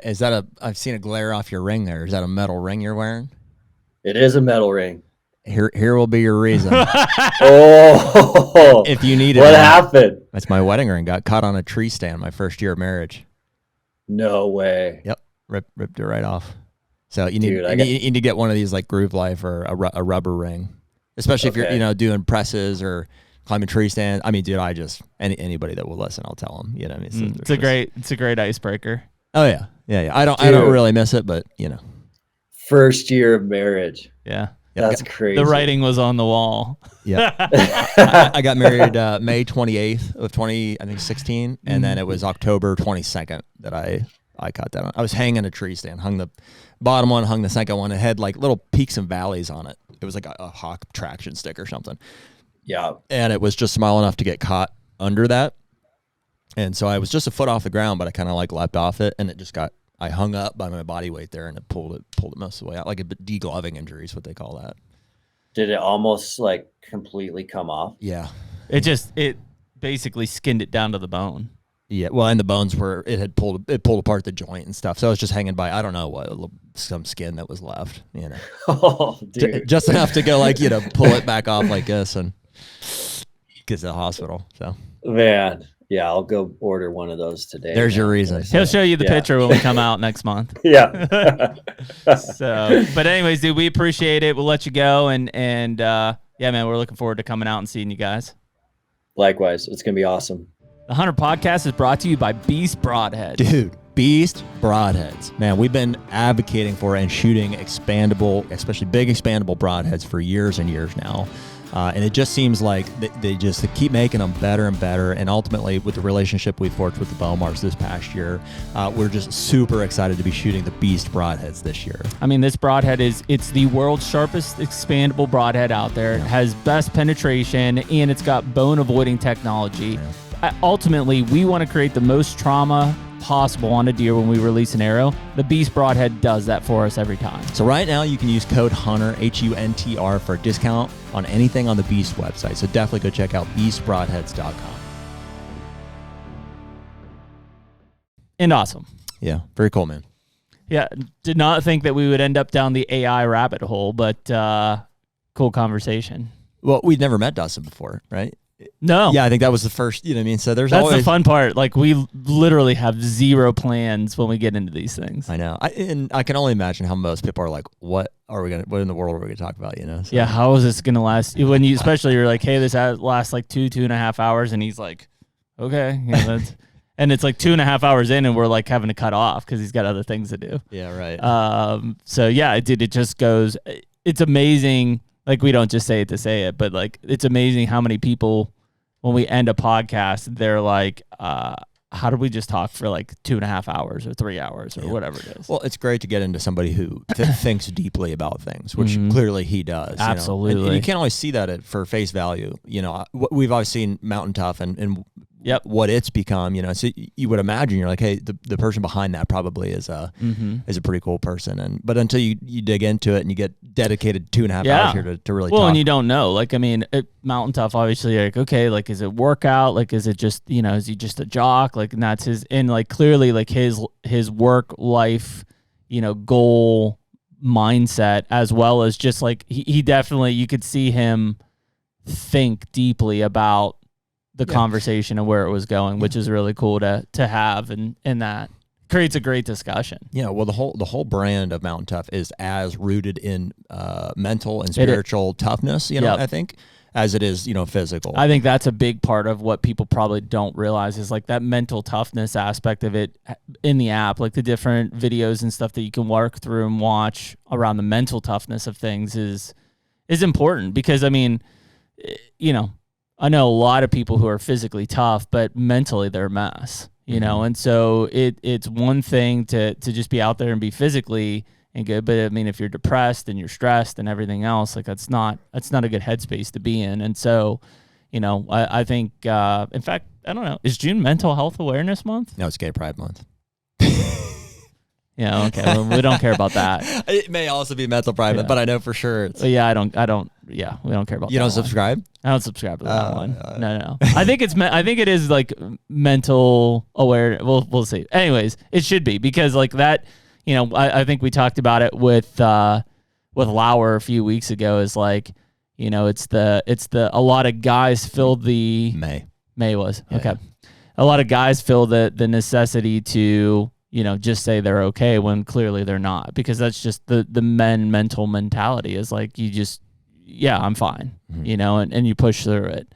And so, yeah, I think it's a really cool aspect to have that. So yeah, hopefully you guys will you'll check out the app. I think it's really cool to kind of go through and see what you have in there. And a lot of them are, especially we talked about like our schedules, like mine with the kids, like I don't have, I might have 45 minutes to an hour in the morning, and then maybe I get 45 minutes to an hour in the afternoon. So like, that's what I'm dipping into, is like 30 to 35 minute workout type stuff. And it's cool just that I can put one on and I'm like, all right, next 35 minutes, I'm in on this thing. Yeah. And then in the afternoon, I'll do another one. It takes a little bit of, just because there's so much in there, it's kind of like, where do you start? And so I've spent some time, just getting into it and kind of seeing what's what. And I landed on there's a preseason prep. I think it's like a 2.0. It's one of their like flagship products that's in there. It's a 16-week preseason prep, so it's like a May, June, July, August leading up to September hunts. That's an awesome place to start. Those videos range from like 8 to 15, 25 minutes. It basically breaks down the set and rep regimen of what you're going to do, and then it shows you the form for each of those. That's cool. And it's pretty cool to work through that. And if you're like, have never stepped foot in a gym, like there's some foundational stuff too that's like getting acclimated to the gym and to weights and to body weights and stuff. That's what I've been using a lot, just because I don't have time. I don't go to the gym. I do it all at home. So like I've been using a lot of the rucksack and the free weights and things like that I do have at my house in like my little home gym, and then I'll just go outside and like, do squats with the rucksack or do lunges and things like that. Dude, I think weighted vest. I'm not I don't have a license or anything, but if I was to like give somebody a place to start, I think that something like a stepper, like some sort of like, a stepper's not necessarily weighted, but you can build up to that. I think starting with some sort of foundation of like sweating, heavy breathing, and then like the incline that a stepper gives you, and then add weight. Or treadmill. I mean, dude, I can take my treadmill up to 15 or 20% incline, and I usually have my weighted vest, which is my heaviest one's like 45 pounds. Yep. And then there is a difference though between stepping uphill and climbing steps. So maybe you're right. I do have a stepper start with too. A treadmill if that's what you have. Because the more expensive steppers are like super expensive. Oh yeah, well I'm not gonna buy one. Like I've got a cheap. Go to the gym. We bought one on Facebook Marketplace for $150 and it works great. A treadmill? No, stepper. A stepper. Yeah, Yeah, I've never used like, one actually like that. Yeah, but. it's like the independent, not like actual steps coming down. Gotcha. But yeah, it works. In fact, that's what Emily used to train for Cocodona. Interesting. Well, cardio is underrated. I'll tell you that for sure. I went years without, just lifting weights and not doing any cardio, and like I was just missing out. The tie over of like learning to. Yep. It's super cheesy. I've said it before, but I'll say it again. When I started getting into some of the more yoga stuff, yeah, and I heard the guy say, it just resonated, where he's like, your breath is your life, and to be able to control your breath is to be able to control your life. And I'm like, boy, that it really resonates with working out, with lifting weights, with doing cardio, with hunting. You know what I mean? It's just it's a big deal. So cardio is not to be overlooked. Yeah. I mean, I lack, and I'll try to do better on the weight side, because I'm cardio focused, but it's mainly because like most of my training is heart rate training, and which is huge when it comes to like tree stand and controlling your heart rate from like from a buck approach side. Like I've got a low resting heart rate. Like my goal is to keep heart rate in check, because like when you redline, you're screwed. Like it's hard to come back from that in like a race or something. Yep. So it's just keeping your heart rate in a really comfortable zone for long periods of time for at least what I'm doing from a long run and ultra run side. But yeah, I mean but also that physical strength it's something I've been working on better, like even with my shoulders and stuff as I get older, and that's a huge piece of the puzzle. Yeah. It's just being able to hang tree stands and draw your bow confidently and whatever. Like all of those things are big pieces of it. Like, you know, you don't have to be absolute excelling at any of those things, but just knowing that you're well-rounded is what you're going to want to accomplish. Yep. So anyways, we appreciate Dustin coming on the podcast this morning and talking with us, and stoked to get out to the lab here. And I guess by the time this drops, it'll be about a month. We'll be back. We'll be out in the lab. So I'm sure we'll end up sending some stories on Instagram and stuff when we're out there. We're going to do a podcast with those guys when we're out at the lab as well on their side, and do a workout. And I'm stoked about that trip. Me too. Like, just to go out to Utah and visit Hoyt, go to those guys. I've never been to Bozeman. I don't think I have either. I don't know if I've ever been to Montana, to be honest. Yeah, been to Montana. But so go to Bozeman. We'll have to get our bear spray at the airport.